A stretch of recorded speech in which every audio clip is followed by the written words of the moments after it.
പ്രിയപ്പെട്ട ഫസൽ സാറിനെ വേദിയിലേക്ക് ക്ഷണിക്കുകയാണ്. Shri K T Kunhikannan, N P Chekkutty, U K Kumaran, O C Salahuddin, K K Kunjumoideen,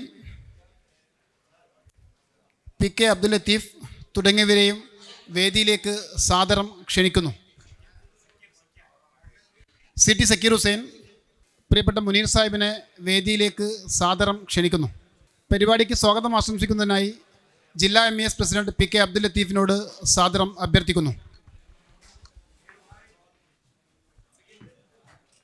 ആദരണീയനായ ഈ ചടങ്ങിൻ്റെ അധ്യക്ഷൻ ഡോക്ടർ MK മുനീർ MLA, ഇന്നിവിടെ പ്രകാശനം ചെയ്യുന്ന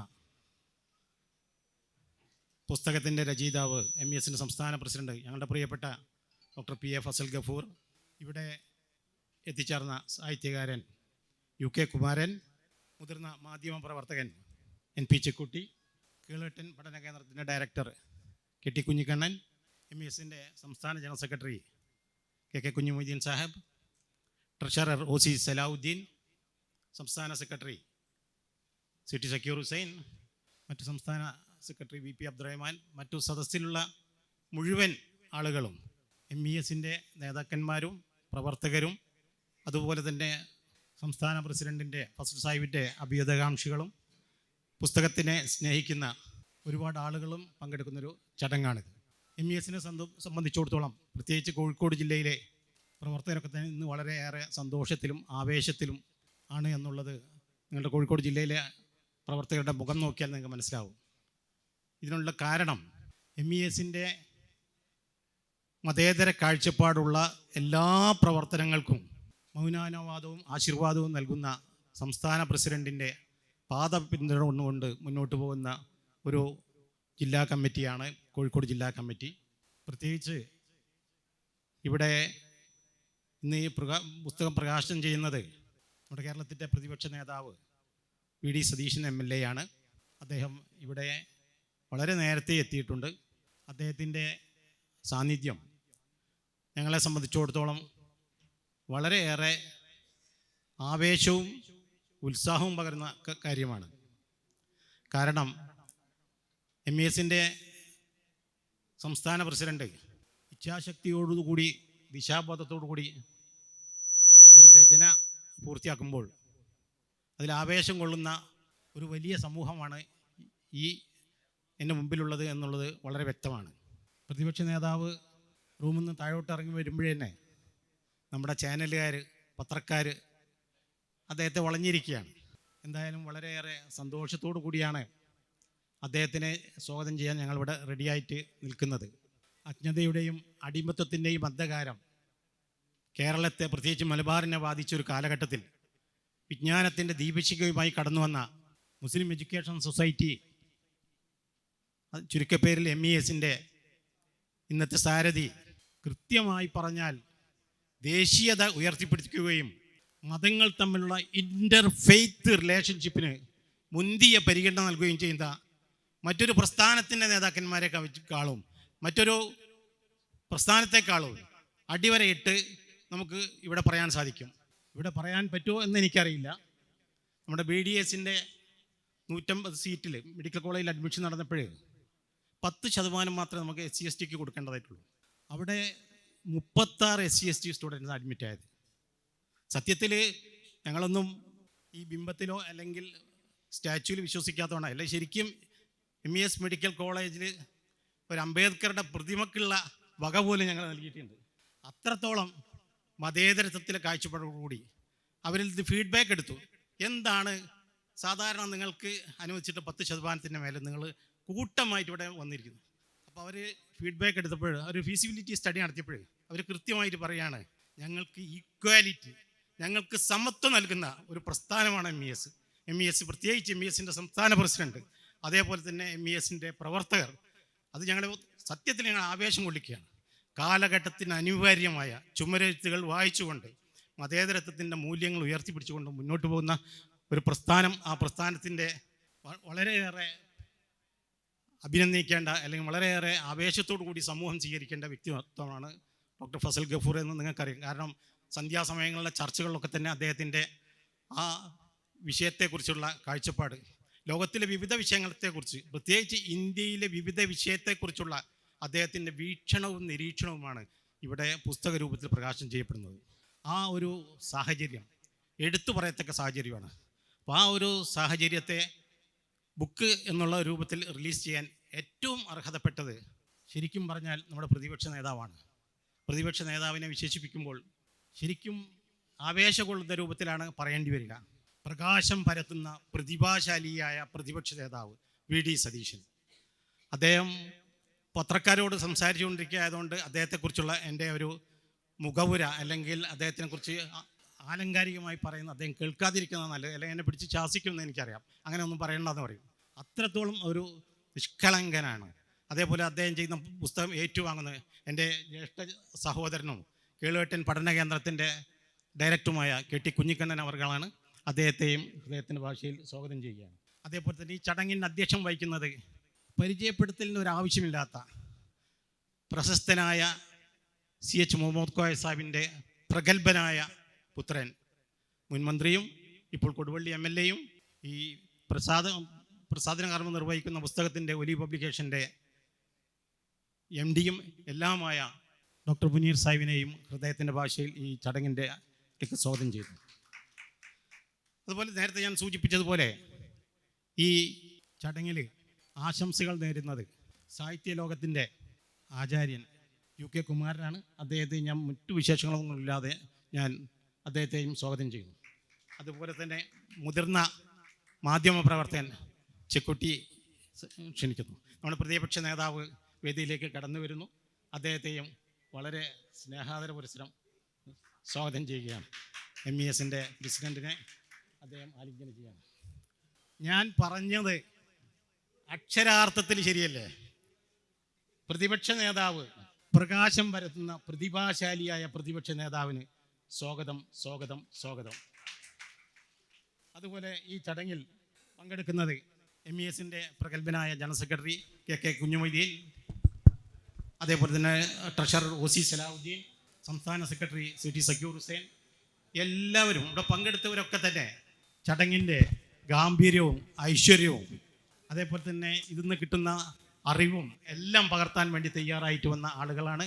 എല്ലാവരെയും, പ്രത്യേകിച്ച് പത്രമാധ്യമ ചാനലുകാരെയും എല്ലാവരെയും, മുഴുവൻ ആളുകളെയും MES കോഴിക്കോട് ജില്ലാ കമ്മിറ്റിക്ക് വേണ്ടി ഹൃദയത്തിൻ്റെ ഭാഷയിൽ ആർദ്രമായി സ്വാഗതം ചെയ്തുകൊണ്ട് ഈ ചടങ്ങിൻ്റെ അധ്യക്ഷ സ്ഥാനം അലങ്കരിക്കാൻ ക്ഷണിച്ചുകൊള്ളു. അടുത്തത് അധ്യക്ഷ പ്രസംഗമാണ്. സാഹിത്യ കലാരംഗങ്ങളിൽ കൂടി തൻ്റെതായ വ്യക്തിമുദ്ര പതിപ്പിച്ച പൊതുപ്രവർത്തകൻ, രാഷ്ട്രീയ ഭൂമികയിലെ സാംസ്കാരിക മുഖം ഡോക്ടർ MK മുനീർ MLA. കേരളത്തിൻ്റെ പ്രഗത്ഭനായ പ്രതിപക്ഷ നേതാവ് വി.ഡി. സതീശൻ അവர்களെ, ഗ്രന്ഥകർത്താവ് ഡോക്ടർ ഫസൽ ഗഫൂർ, പുസ്തകം ഏറ്റുവാങ്ങാൻ വേദിയിൽ ഉപവിഷ്ടനായിരിക്കുന്ന KT കുഞ്ഞിക്കണ്ണൻ അവர்களെ, പ്രിയപ്പെട്ട KK Kunjumoideen Sahib, CT Zakir Hussain, NP Chekkutty അവர்களെ, UK Kumaran, Salahuddin, ATM Ashraf, സ്വാഗതം ആശംസിച്ച ജില്ലാ പ്രസിഡന്റ് അബ്ദുൽ ലത്തീഫ് സാഹിബ്, മറ്റ് സദസ്സിൽ ഉപവിഷ്ടരായിരിക്കുന്ന മാന്യ വ്യക്തികളെ, വിശിഷ്ടാതിഥികളെ, സുഹൃത്തുക്കളെ, ഡോക്ടർ ഫസൽ ഗഫൂർ പല ഘട്ടങ്ങളിലായി എഴുതിയിട്ടുള്ള ലേഖനങ്ങളെ സമാഹരിച്ചുകൊണ്ട് എൻ്റെ നിരീക്ഷണം, എൻ്റെ വീക്ഷണം എന്ന പേരിൽ ഒലീവ് പബ്ലിക്കേഷൻസ് പ്രസിദ്ധീകരിച്ചിട്ടുള്ള പുസ്തകത്തിൻ്റെ പ്രകാശന കർമ്മമാണ് പ്രിയപ്പെട്ട കേരളത്തിൻ്റെ പ്രതിപക്ഷ നേതാവ് ഇവിടെ നിർവഹിക്കാൻ പോകുന്നത്. ഡോക്ടർ ഫസൽ ഗഫൂർ എന്ന വ്യക്തിക്ക് ഒരു ആമുഖത്തിൻ്റെ ആവശ്യമില്ല. അത്രമാത്രം കേരളത്തിൻ്റെ പൊതുമണ്ഡലങ്ങളിൽ അദ്ദേഹത്തിൻ്റെ സാന്നിധ്യം നമ്മൾ അനുഭവിച്ചു കൊണ്ടേയിരിക്കുകയാണ്. ഏത് വിഷയത്തെ സംബന്ധിച്ചാണെങ്കിലും അതിനെക്കുറിച്ച് ആധികാരികമായി സംസാരിക്കാൻ പ്രാപ്തനായിട്ടുള്ള, ആ വിഷയങ്ങളെക്കുറിച്ച് അവഗാഹം നേടുന്ന രീതിയിൽ ആഴത്തിലും പരപ്പിലുമുള്ള വായന തൻ്റെ ജീവിതത്തിൻ്റെ ഭാഗമാക്കിയിട്ടുള്ള വ്യക്തിയാണ് ഡോക്ടർ ഫസൽ ഗഫൂർ. ഇല്ലാത്ത ഒരു സാംസ്കാരിക, സാമൂഹ്യ, രാഷ്ട്രീയ വേദികൾ പോലും പ്രത്യേകിച്ച് കോഴിക്കോട് ഉണ്ടാകാറില്ല.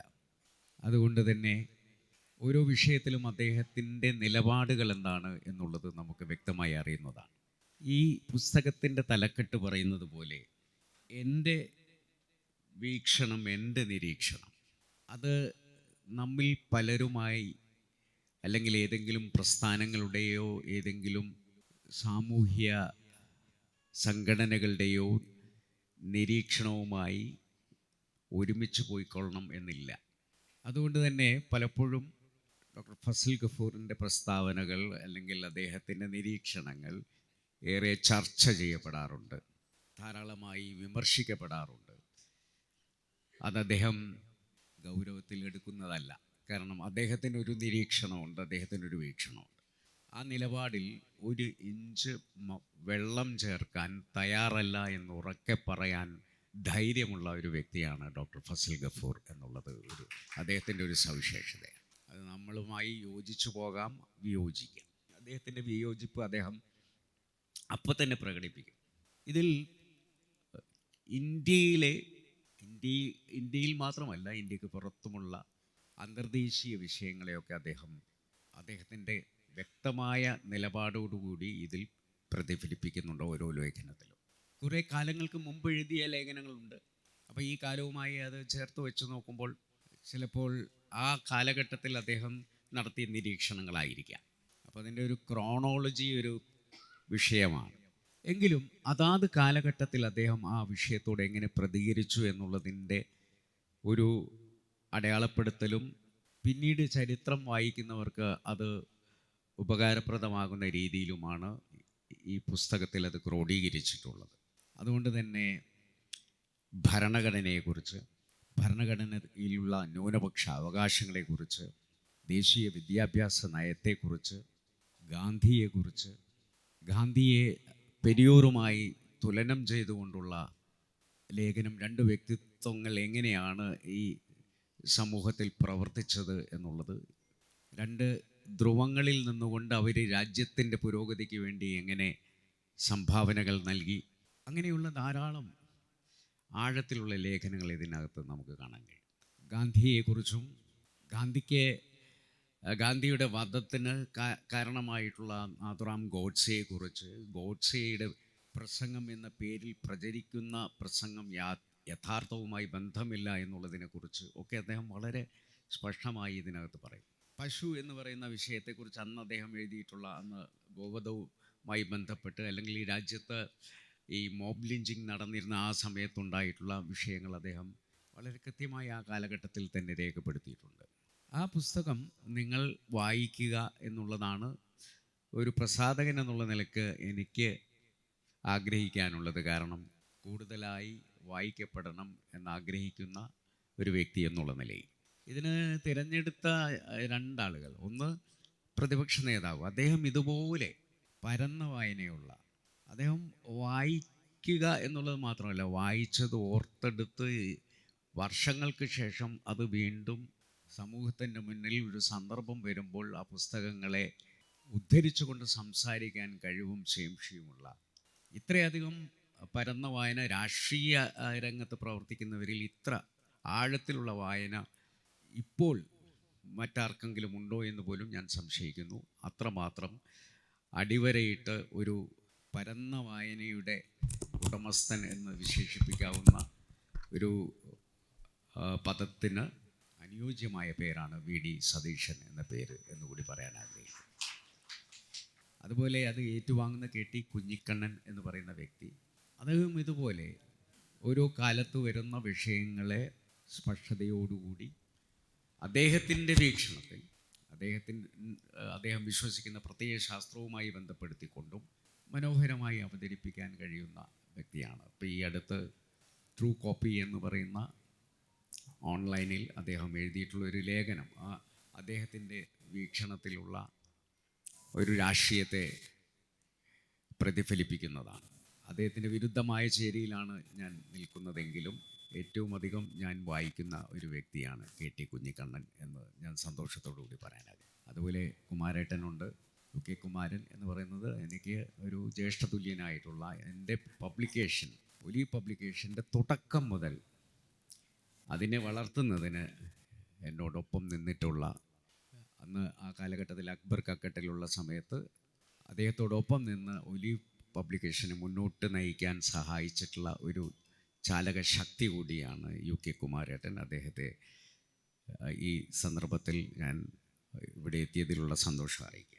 ചെക്കൂട്ടി എന്ന് പറയുന്നത് എൻ്റെ കോളേജിൽ എൻ്റെ ചെയർമാനായിരുന്നു. മലബാർ ക്രിസ്ത്യൻ കോളേജിൽ SFIയുടെ ചെയർമാനാണെങ്കിലും എൻ്റെ ചെയർമാനാണ് എന്നുള്ള ഒരു സ്വകാര്യ, ഞങ്ങളുടെ ക്രിസ്ത്യൻ കോളേജിൻ്റെ ഒരു സ്വകാര്യ അഹങ്കാരം കൂടിയാണ്. ചെക്കുട്ടിയും ഇന്ന് അറിയപ്പെടുന്ന ഒരു ഗ്രന്ഥകർത്താവ് കൂടിയാണ്. അദ്ദേഹത്തിൻ്റെ പുസ്തകങ്ങൾ ഇന്നും ഏറെ ചർച്ച ചെയ്യപ്പെട്ടുകൊണ്ടിരിക്കുന്ന പുസ്തകമാണ്.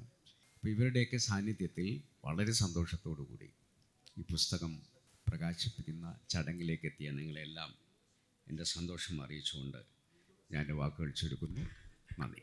അടുത്തതായി നമ്മളേവരും പ്രതീക്ഷാപൂർവ്വം കാത്തിരിക്കുന്ന പുസ്തക പ്രകാശനമാണ്. കേരള രാഷ്ട്രീയ ചക്രവാളത്തിലെ പ്രശോഭിത താരകം, കേരള പ്രതിപക്ഷ നേതാവ് ശ്രീ VD സതീശൻ അവർകളെ പുസ്തക പ്രകാശനത്തിനായി ക്ഷണിക്കുന്നു. പുസ്തകം ഏറ്റുവാങ്ങുന്നത് ഇടതുപക്ഷ രാഷ്ട്രീയത്തിൻ്റെ അക്ഷരമുഖം, പ്രമുഖ പ്രാസംഗികൻ, എഴുത്തുകാർ, സംഘാടകൻ തുടങ്ങിയ മേഖലകളിൽ തൻ്റേതായ ഇടം അടയാളപ്പെടുത്തിയ KT കുഞ്ഞിക്കണ്ണൻ അവർകളോട് പുസ്തകം ഏറ്റുവാങ്ങാനായി സാദരം അഭ്യർത്ഥിക്കുന്നു.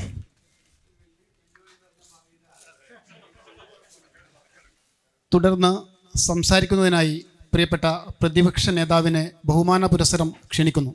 ഏറ്റവും പ്രിയങ്കരനായ അധ്യക്ഷൻ ഡോക്ടർ MK മുനീർ, വേദിയിലും സദസ്സിലുള്ള വിശിഷ്ടാതിഥികൾ, ശബ്ദം കുറച്ച് കുറവാണ്, കുറച്ച് സംസാരിക്കുന്നത്. നമുക്കെല്ലാം പ്രിയങ്കരനായ ഡോക്ടർ ഫസൽ ഗഫൂറിൻ്റെ എൻ്റെ വീക്ഷണം എൻ്റെ നിരീക്ഷണം എന്ന പുസ്തകമാണെന്നിവിടെ പ്രകാശനം ചെയ്യപ്പെട്ടിരിക്കുന്നത്. അദ്ദേഹത്തെ നമുക്ക് എല്ലാവർക്കും അറിയാം. നേരത്തെ ഡോക്ടർ മുനീർ സാഹിബ് പറഞ്ഞതുപോലെ നല്ല ബോൾഡായി വന്ന് സ്വന്തം അഭിപ്രായം പറയാൻ ഒരു മടിയില്ലാത്ത ഒരാളാണ്. ചരിത്രകാരനാണ്. ആനുകാലിക കാര്യങ്ങളെക്കുറിച്ചുള്ള കൃത്യമായ നിരീക്ഷണം നടത്തുന്ന ആളാണ്. നല്ല പ്രഭാഷകനാണ്, കൂടെ സംഗീതജ്ഞനുമാണ്. ഞാൻ ഈ പുസ്തകം ആനുകാലികമായ ഒരുപാട് കാര്യങ്ങളെക്കുറിച്ച്, നമ്മുടെ രാജ്യവും ലോകവും നേരിടുന്ന നിരവധിയായ വിഷയങ്ങളെക്കുറിച്ചുള്ള സ്വന്തം നിരീക്ഷണങ്ങളാണ്. അതുകൊണ്ടാണ് എൻ്റെ നിരീക്ഷണം, എൻ്റെ വീക്ഷണം എന്ന് പറയുന്നത്. അതിലെല്ലാം അദ്ദേഹം നല്ല വ്യക്തതയോടുകൂടി ഒരു കൺക്ലൂഷനിലെത്തുന്നുണ്ട്. അതാണ് നിരീക്ഷണം, ഇതാണ് എന്ന് പറയുന്നുണ്ട്. ഞാൻ അതാണ് ശ്രദ്ധിച്ചത്. അദ്ദേഹം എത്തുന്ന അദ്ദേഹത്തിൻ്റെ നിരീക്ഷണത്തിൻ്റെ കൺക്ലൂഷൻ എങ്ങനെയാണ് അദ്ദേഹം എത്തുന്നത്, എന്താണ് അതിൻ്റെ പിൻബലം, എങ്ങനെയാണ് അദ്ദേഹം അതിനെ, ഒരു ഡിബേറ്ററാണ് അദ്ദേഹം, അതിലാർക്കും സംശയമുള്ള കാര്യമല്ല. ഒരു ഡിബേറ്ററെ പോലെ അതിൻ്റെ കൃത്യമായ കൺവിൻസിങ് ആയിട്ടുള്ള കാര്യങ്ങൾ പറഞ്ഞ് പറയാം, നമ്മളെ ബോധ്യപ്പെടുത്തുകയാണ്. ഇതാണ് ശരി എന്ന് നമ്മളെ ബോധ്യപ്പെടുത്തുകയാണ്. അതിന് അദ്ദേഹത്തെ സഹായിച്ചിരിക്കുന്നത് കൃത്യമായ ചരിത്ര പഠനമാണ് എന്ന കാര്യത്തെക്കുറിച്ച് യാതൊരു സംശയവും എനിക്കില്ല. അത് ലോക ചരിത്രത്തെക്കുറിച്ച്, ഇന്ത്യ ചരിത്രത്തെക്കുറിച്ച് ഒക്കെയുള്ള കൃത്യമായ ബോധ്യങ്ങളാണ്. അത് വേണമെങ്കിൽ ഞാനത് വേർതിരിച്ചു പറയാൻ, 20-ാം നൂറ്റാണ്ടിൻ്റെ ആദ്യ പകുതിയിൽ ഒരു ചരിത്രമുണ്ട് ലോകത്തിന്.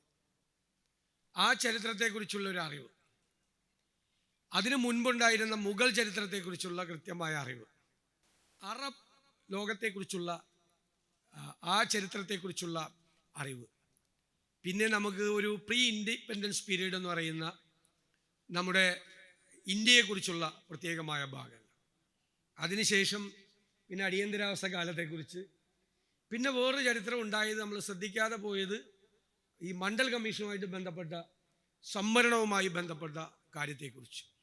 ഇത്രയും കാര്യങ്ങളെക്കുറിച്ചുള്ള ആഴത്തിലുള്ള വായനയും പഠനവുമാണ് ഈ പുസ്തകം രചിക്കാനും ഇത്രയും നിരീക്ഷണങ്ങളിൽ എത്തിച്ചേരാനും അദ്ദേഹത്തിന് തുണയായത്, ആത്മവിശ്വാസമായത് എന്ന് ഞാൻ കരുതുകയാണ്. ഞാനിപ്പോൾ ഒരു ഉദാഹരണം പറഞ്ഞാൽ, ഗോവധ നിരോധനത്തെക്കുറിച്ചുള്ള ഒരു ആർട്ടിക്കിൾ ഉണ്ട്. അതിൽ അദ്ദേഹം കൂട്ടുപിടിച്ചിരിക്കുന്നത് ഒന്ന് മഹാത്മാഗാന്ധി, ഗാന്ധിയുടെ ആ കാര്യത്തെക്കുറിച്ചുള്ള നിരീക്ഷണം. 2 ഡോക്ടർ B.R. അംബേദ്കർ.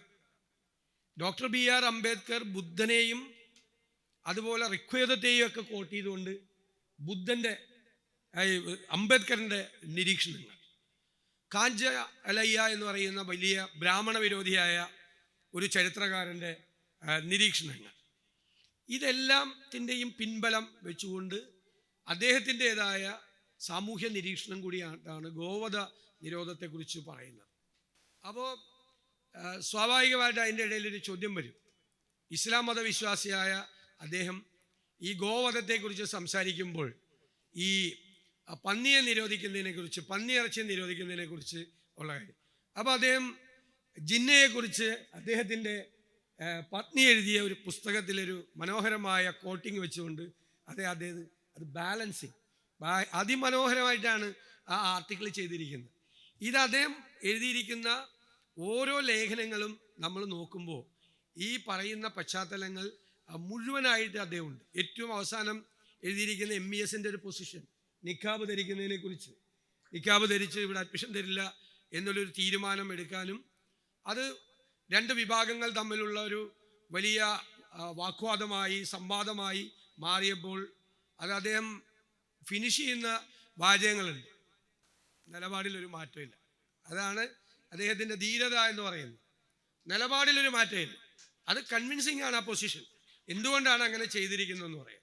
അത് മതം പറയുന്നില്ല, ഖുർആൻ പറയുന്നില്ല, ഇസ്ലാമിക ജീവിത രീതികൾ ഒന്നും പറയുന്നില്ല. ഐഡൻറ്റിറ്റി എന്ന് പറയുന്നത് വളരെ പ്രധാനപ്പെട്ടാണ്. അത് പുരുഷനെ പോലെ തന്നെ സ്ത്രീയുടെയും ഐഡൻറ്റിറ്റി എന്ന് പറയുന്നത് അത് വളരെ പ്രോഗ്രസീവായിട്ടുള്ള ഒരു നിലപാടാണ്. വളരെ അപൂർവം പേർക്ക് ഇക്കാലത്താണ് ഏറ്റവും പ്രോഗ്രസീവായ നിലപാടെടുക്കാൻ ഏറ്റവും പാടുള്ള സമയം, അല്ലേ? ഒരു 50 കൊല്ലം മുമ്പ് പറയുന്നതൊക്കെ പ്രോഗ്രസീവായിട്ടാണ് എല്ലാവരും പറഞ്ഞിരുന്നത്. ഇപ്പോൾ പ്രോഗ്രസീവായിട്ടുള്ള ഒരു നിലപാട് സ്വീകരിക്കാൻ 10 പ്രാവശ്യം ആലോചിക്കേണ്ട ഒരു കാലത്താണ് നമ്മൾ ജീവിക്കുന്നത് എന്നുള്ളൊരു അപകടം ഉണ്ട്.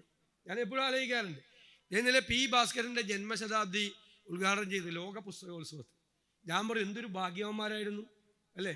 വയലാറും ONVയും P. ഭാസ്കരനും അടക്കമുള്ള ആ കാലഘട്ടത്തെക്കുറിച്ച്, ഒരുപാട് മനുഷ്യൻ്റെ മോചനത്തെക്കുറിച്ച് ഒരുപാട് സ്വപ്നം കണ്ട ആളുകൾ ഏത് എക്സ്ട്രീമിലേക്കും അവർക്ക് പോകായിരുന്നു.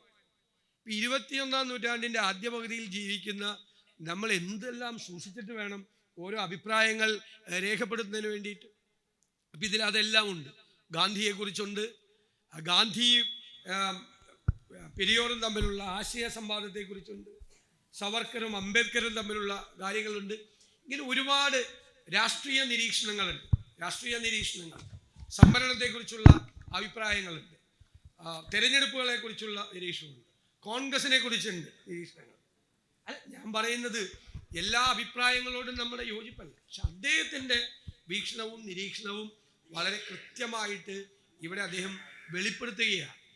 നമുക്കറിയാം, ചരിത്രം നമുക്ക് നൽകുന്ന പാഠങ്ങളുണ്ട്. ആ പാഠങ്ങൾ നമ്മൾ കാണാതെ പോകും. ഇപ്പം ഞാൻ ആദ്യം സൂചിപ്പിച്ചു, 1-ാം ലോക മഹായുദ്ധത്തിനും 2-ാം ലോക മഹായുദ്ധത്തിനും ഇടയിലൊരു ചരിത്രമുണ്ട് ലോകത്ത്. അതാണ് 20-ാം നൂറ്റാണ്ടിൻ്റെ ആദ്യ പകുതി എന്ന് പറയുന്നത്.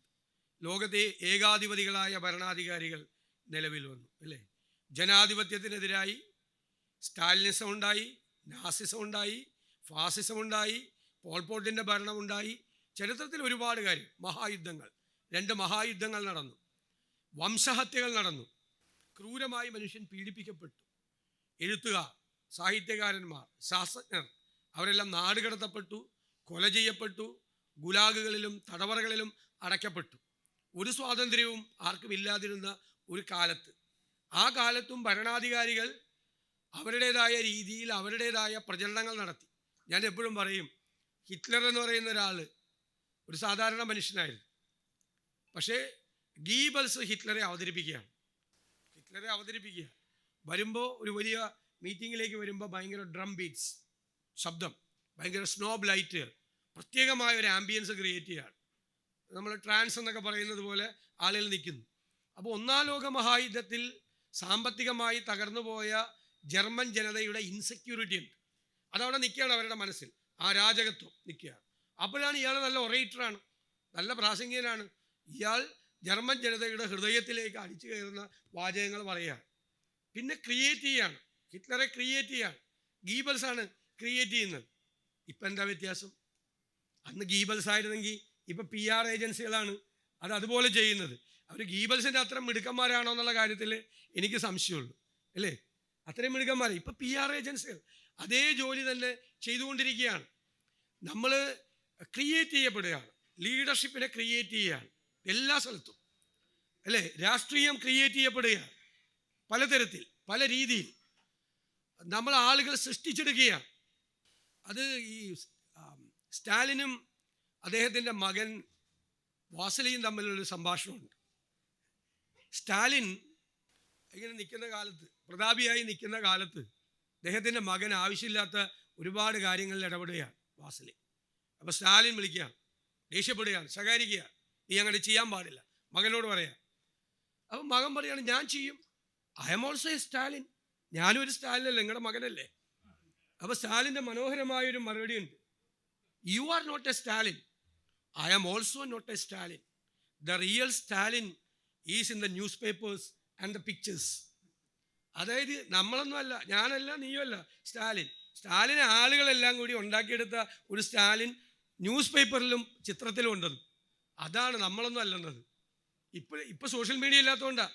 അല്ലെ അദ്ദേഹം പറയുന്നത് real Stalin is in the social media എന്ന് പറഞ്ഞതന്നെ. ഇപ്പം സോഷ്യൽ മീഡിയയിലാണ് ആളുകൾ, ക്രിയേറ്റ് ചെയ്യപ്പെട്ട ആളുകൾ, അതിശയോക്തിപരമായി ഇല്ലാത്ത കഴിവുകൾ ചേർത്ത് വയ്ക്കപ്പെട്ട ആളുകൾ. നമ്മൾ നോക്കുന്നത് എന്താ, അയ്യോ ഒരു നേതാവിന് 5 മില്യനാണ് ഫോളോവേഴ്സ്, അപ്പോൾ ഇയാൾ നേതാവാണ്, നമ്മൾ തീരുമാനിച്ചു. സംഭവം എന്താ? സംഭവം അയാൾ 80% ഫോളോവേഴ്സും ഫിലിപ്പൈൻസിൽ നിന്നും ഉഗാണ്ടയിൽ നിന്നൊക്കെയുള്ള ആളുകളാണ്, ഫേക്കാണ്. അത് മനസ്സിലായില്ലേ? ഫേക്കാണ്, ഫേക്കായിട്ട് ക്രിയേറ്റ് ചെയ്തിരിക്കുക. നമ്മൾ വിചാരിക്കും ഇയാളാണ് നേതാവ്. നമ്മളൊരു റെസ്റ്റോറൻറ്റ് നോക്കി, അപ്പോൾ ഒരു റെസ്റ്റോറൻറ്റിനെ പറ്റി ഏറ്റവും കൂടുതൽ അഭിപ്രായം വന്നിരിക്കുന്ന റെസ്റ്റോറൻറ്റ് 5600 അഭിപ്രായം വന്നിരിക്കുന്ന റെസ്റ്റോറൻറ്റ്. പിന്നെ അവിടെ പോയി കഴിച്ചിട്ട് കാര്യം. ഈ 5600-ൽ 5500 ഫേക്കാണ്, അവർ തന്നെ സംഘടിപ്പിച്ച് എഴുതി വെച്ചേക്കാണ്, നമുക്കറിയുന്നില്ലല്ലോ. ഇപ്പോൾ ഏത് കാലത്താണ് നമ്മൾ ജീവിക്കുന്നത്? നമ്മൾ നിരീക്ഷിക്കപ്പെടുകയാണ് ഭയങ്കരമായി. ഞാൻ പറയും, കോളേജിൽ പഠിക്കുമ്പോഴാണ് 1984 വായിച്ചത്, ഓർവെലിൻ്റെ. പേടിയായി. കാരണം ഭരണകൂടം നിരീക്ഷിക്കുകയാണ് എല്ലാവരും. ക്യാമറയുണ്ട്, ഭരണകൂടത്തിൻ്റെ ഏജൻസികളുണ്ട്. നമ്മൾ ഇവിടെ നിന്ന് പ്രസംഗിക്കുമ്പോൾ കാറിൽ കയറിയ, ട്രെയിനിൽ കയറിയ, എവിടെ പോയാലും ഭരണകൂടം നിരീക്ഷിക്കുക. എനിക്ക് ഭയങ്കര ഇൻസെക്യൂരിറ്റി അല്ലേ, നമ്മുടെ പ്രൈവസി പോയില്ലേ, ഭയങ്കര ടെൻഷനായിരുന്നു ഒരു മാസക്കാലത്തേക്ക്. ചെറുപ്പക്കാരനായിരുന്നുകൊണ്ട് അന്ന്, ഇപ്പോഴാണ് ഞാൻ പ്രശ്നമില്ല, അന്നാ ടെൻഷൻ. ഇപ്പോഴെന്താ? ഇപ്പം ഞാൻ പറഞ്ഞു, ഇന്നാൾ പറഞ്ഞു, നമ്മൾ ഇവിടെ നിന്ന് സംസാരിക്കുമ്പോഴും നമ്മൾ നിരീക്ഷിക്കപ്പെടുമെന്ന് നമുക്കറിയാം. നമ്മൾ ഫോൺ ചെയ്യുമ്പോൾ നമ്മുടെ ഫോൺ സംഭാഷണം ചോർത്തപ്പെടുന്നു, ടാപ്പ് ചെയ്യുന്നുണ്ട് നമുക്കറിയാം. അത് തിരുവനന്തപുരത്താണോ ഡൽഹിയിലാണെന്നുള്ള സംശയമുള്ളൂ. അതായത് ഞാനിപ്പോൾ ഫോണിൽ സംസാരിക്കുമ്പോൾ മിസ്ഇൻഫർമേഷൻ കൊടുക്കും, നോണയൊക്കെ പറയും. ഇവർ ചോർത്തുമ്പോൾ ഇവർ തെറ്റിദ്ധരിച്ചോട്ടെ എന്ന് വിചാരിച്ചിട്ട്. അപ്പോൾ അത് ന്യൂ നോർമലായി. ഏത്? ബീയിങ് ഒബ്സർവ്ഡ്, അല്ലേ? ബീയിങ് അണ്ടർ സർവൈലൻസ്, നമ്മൾ നിരീക്ഷണത്തിലാണ് എന്ന് പറയുന്നത് ഇന്ന് ന്യൂ നോർമലായി. ഇപ്പം എനിക്കറിയാം, ഞാൻ നിരീക്ഷിക്കുക. എനിക്ക് ആ ചെറുപ്പത്തിൽ 84 വായിച്ചപ്പോഴുള്ള സങ്കടം എനിക്കിപ്പോൾ ഇല്ല. നമ്മുടെ സോഷ്യൽ മീഡിയ ഹാൻഡിലുകൾ കംപ്ലീറ്റ്, അതാണ് ഇദ്ദേഹം പറയുന്നതാണ്. അതായത് നമ്മുടെ ഇൻഫർമേഷൻ നെറ്റ്വർക്ക്, അല്ലേ? നമ്മൾ ആളുകൾ കാര്യങ്ങൾ അറിയിച്ചുകൊണ്ടിരുന്നത്, അല്ലെ? വലിയ ജേർണലിസ്റ്റായിരുന്നു അദ്ദേഹം. കാര്യങ്ങൾ അറിയിച്ചുകൊണ്ടിരുന്ന പ്രിന്റ് മീഡിയ വന്ന കാലം, പ്രിന്റ് ടെക്നോളജി കണ്ടുപിടിച്ച കാലം മുതൽ പ്രിന്റ് മീഡിയ വന്നു, വിഷ്വൽ മീഡിയ വന്നു, സോഷ്യൽ മീഡിയ വന്നു. ഇൻഫർമേഷൻ നെറ്റ്വർക്ക് എവിടെ എത്തിക്കുക? നമ്മൾ അറിയപ്പെടുന്ന കാര്യങ്ങൾ നമ്മുടെ സോഷ്യൽ മീഡിയ ഹാൻഡിലുകൾ കൃത്യമായി വാച്ച് ചെയ്യാണ്. ഇപ്പോൾ ആർട്ടിഫിഷ്യൽ ഇൻ്റലിജൻസ് കൂടി വന്നേക്കും, ഒരു രക്ഷയില്ല. അപ്പം നമുക്കിഷ്ടപ്പെട്ട മ്യൂസിക്, നമുക്കിഷ്ടപ്പെട്ട ആക്ട്രസ്, നമുക്കിഷ്ടപ്പെട്ട സിനിമ, നമുക്കിഷ്ടപ്പെട്ട ഭക്ഷണം എല്ലാം അവർക്കറിയാം. അപ്പം നമുക്കിഷ്ടപ്പെട്ട മീഡിയത്തിലൂടെ അവർക്കിഷ്ടപ്പെട്ട കാര്യങ്ങൾ അവർ നമ്മളിലേക്ക് അടിച്ചേൽപ്പിക്കപ്പെടുകയാണ്. നമ്മൾ എന്ത് കഴിക്കണമെന്ന് അവരാ തീരുമാനിക്കുന്നത്. നമ്മുടെ പൊളിറ്റിക്കൽ അപ്രോച്ച് എന്താണ് എന്ന് വേറെ ആരാണ് തീരുമാനിക്കുന്നത്. നമ്മൾ ആരെ ആരാധിക്കണം, ഏത് രാഷ്ട്രീയ നേതാവിനെയാണ് ഹൃദയത്തിൽ സൂക്ഷിക്കേണ്ടത് എന്ന് നമ്മളല്ല തീരുമാനിക്കുന്നത്.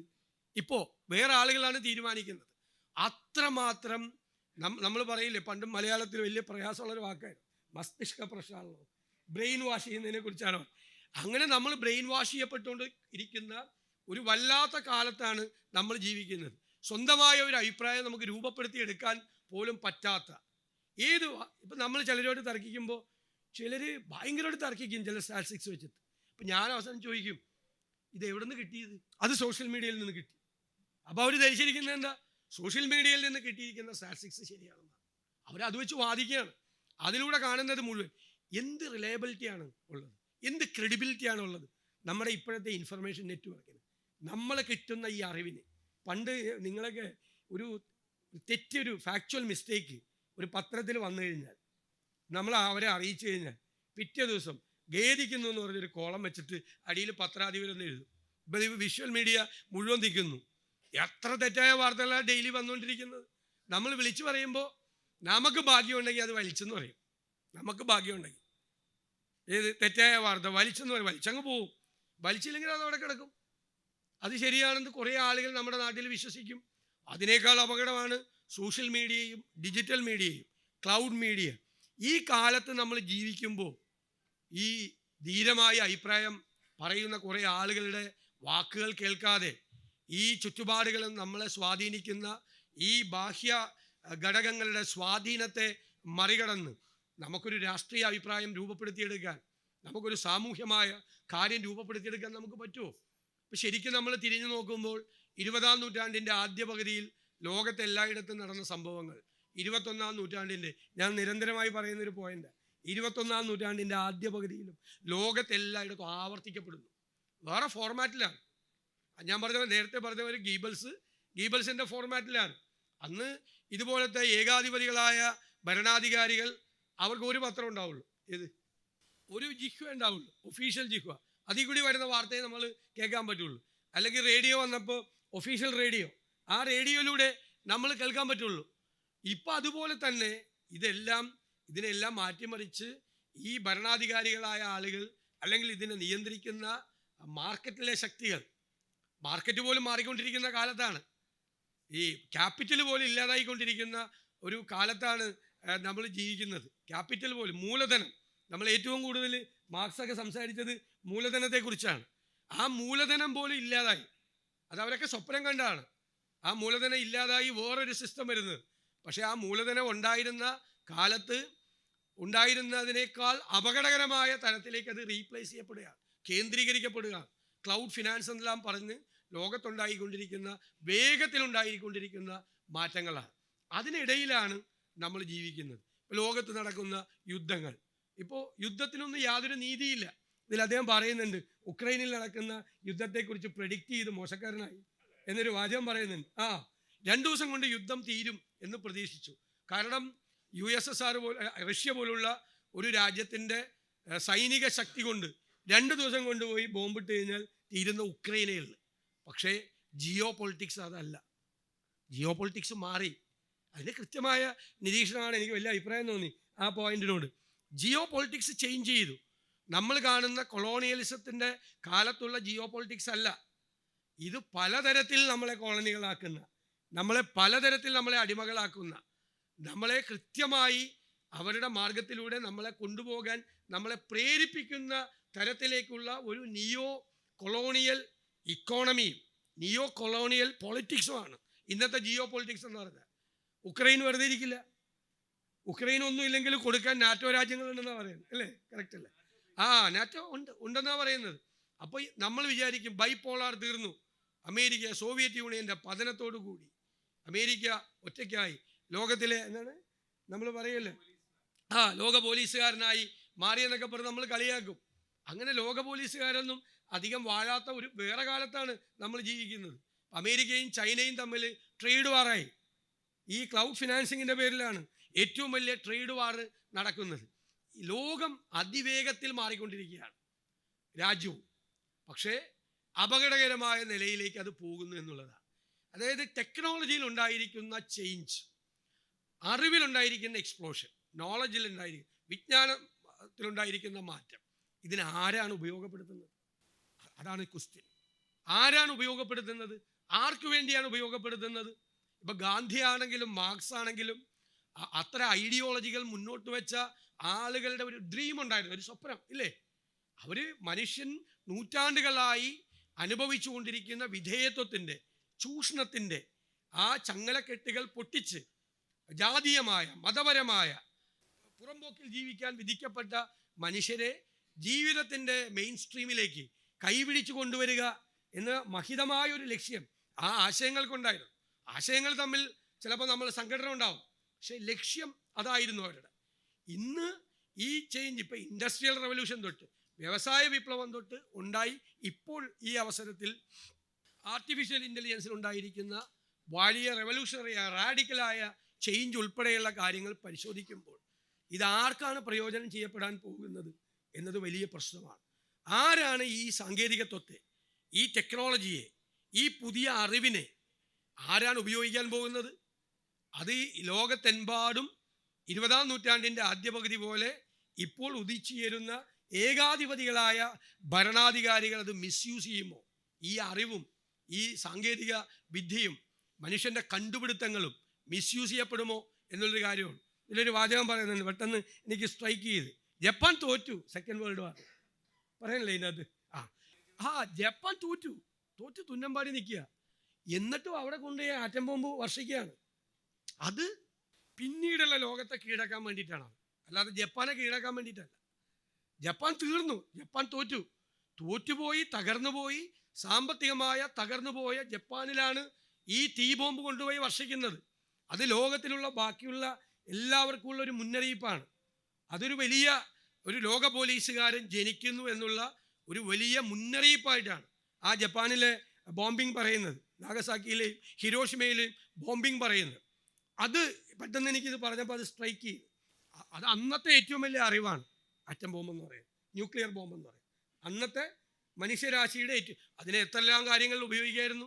പവർ ജനറേഷന് വേണ്ടി ഉപയോഗിക്കാമായിരുന്നു ലോകത്ത് ഏത്, പക്ഷെ അന്ന് ഉപയോഗിച്ചത് അതിന് വേണ്ടിയിട്ടാണ്. ചരിത്രത്തിൽ അത് മുറിപ്പെടുത്തിയിരിക്കുന്നത്, അല്ലേ? ചരിത്രത്തെ മുറിപ്പെടുത്തിയിരിക്കുന്നത് ആ ബോംബാക്രമണത്തിലൂടെയാണ്. ഇന്നത്തെ ഈ സംഭവം എങ്ങനെയാണ് ഈ ഭരണാധികാരികളും ഭരണകൂടങ്ങളും അവർക്ക് പിന്തുണ പാടുന്നവരും മറ്റേ രാജകൊട്ടാരത്തിലെ വിദൂഷകന്മാരുടെ എണ്ണം വർദ്ധിക്കുകയാണ്, കുറയുന്നില്ല. ഇതിനെല്ലാം സ്തുതിഗീതം പാടുന്നവരുടെ എണ്ണം കുറയുന്നില്ല. ഓരോ നറേറ്റീവുകൾ ഉണ്ടാക്കിയാണ്. എന്നിട്ട് എന്തൊരു എളുപ്പമാണിപ്പോൾ. ഗാന്ധിയൊക്കെ എത്രയോ പാടുപെട്ടിട്ടാണ് 1.5 ലക്ഷം പേജ് എഴുതി ഈ ലോകത്തെ മനുഷ്യരോട് മുഴുവൻ കമ്മ്യൂണിക്കേറ്റ് ചെയ്തത്. ഞാൻ പറയപ്പോഴും ഈ വിമാനങ്ങളില്ലാത്ത കാലത്ത് 3-ാം ക്ലാസ് കമ്പാർട്ട്മെൻറ്റിൽ കയറിയിട്ടാണ് ഈ കൊച്ചു കേരളത്തിൽ 33 സ്ഥലത്ത് വന്ന് ഗാന്ധി പ്രസംഗിച്ചിട്ടുള്ളത്. കമ്മ്യൂണിക്കേഷനായിരുന്നു, അല്ലേ? ആളുകളുമായിട്ടുള്ള ആശയവിനിമയമായിരുന്നു. അതിനാണ് 1.5 ലക്ഷം പേജുകൾ അദ്ദേഹം എഴുതിയത്. ഗാന്ധിയൻ ലിറ്ററേച്ചർ 1.5 ലക്ഷം പേജാണ്. അങ്ങനെ എഴുതി പ്രസിദ്ധീകരിച്ച് ഈ യാത്ര ചെയ്ത് പ്രസംഗിച്ചാണ് കമ്മ്യൂണിക്കേറ്റ് ചെയ്തത്. ഇപ്പോഴത്തെ ആളുകൾക്ക് എത്ര എളുപ്പമാണ്. അവർ സോഷ്യൽ മീഡിയയിൽ കൂടി അവർ നറേറ്റീവ് ഉണ്ടാക്കിയാണ്, അവരൊരു നറേറ്റീവ് ഉണ്ടാക്കി. ഇപ്പം ഞാനൊരു ഉദാഹരണം പറഞ്ഞത്, ഹിന്ദുത്വ പോപ്പ് സ്റ്റാർസ് എന്ന് പറഞ്ഞിട്ടൊരു പുസ്തകമുണ്ട്, കുനാൽ പുരോഹിതൻ്റെ, വലിയ ജേർണലിസ്റ്റ് ഡൽഹിയിൽ.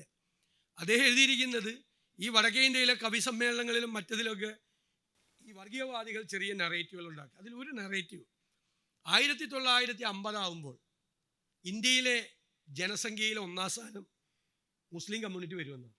ഹിന്ദുക്കൾ പിന്തള്ളപ്പെടും, ഇസ്ലാം മതമാവും ഇന്ത്യയിലെ മെജോറിറ്റി.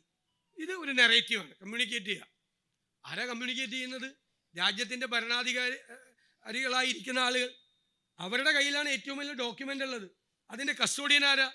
ഇന്ത്യയുടെ പ്രധാനമന്ത്രി. എന്തിൻ്റെ? ഏറ്റവും അവസാനം നടന്ന സെൻസസിൻ്റെ കസ്റ്റോഡിയൻ ആരാ? ഇന്ത്യ ഗവൺമെൻറ്, ഇന്ത്യയുടെ പ്രധാനമന്ത്രി. അദ്ദേഹത്തിൻ്റെ കയ്യിലിരിക്കുന്ന ഡോക്യുമെൻ്റ് എന്താ? 2011 ഇന്ത്യയിലെ പോപ്പുലേഷൻ താഴോട്ട് വരികയാണ് എല്ലാവരുടെയും. അതിൽ ഹിന്ദുക്കളുടെ പോപ്പുലേഷൻ താഴേക്ക് വരുന്നത് 3.2%. മുസ്ലിംസിൻ്റെ എത്രയാണെന്നറിയോ? 5.2 ആണ് താഴേക്ക് വരുന്നത്, പോപ്പുലേഷൻ താഴേക്ക് വരുന്നത്. അപ്പോൾ എങ്ങനെ 2050 മുസ്ലിങ്ങൾ ഈ പോപ്പുലേഷൻ താഴേക്ക് പോകുന്ന മുസ്ലിംസ് പോയിട്ട് ഇന്ത്യയിലുള്ള ഈ 80% ഹിന്ദുക്കളെയും കവർ ചെയ്ത് ഇന്നുള്ള ഈ 15% 51% ആണെന്ന് എങ്ങനെ? കഥയെ ചോദ്യമില്ല, അത് നറേറ്റീവാണ്.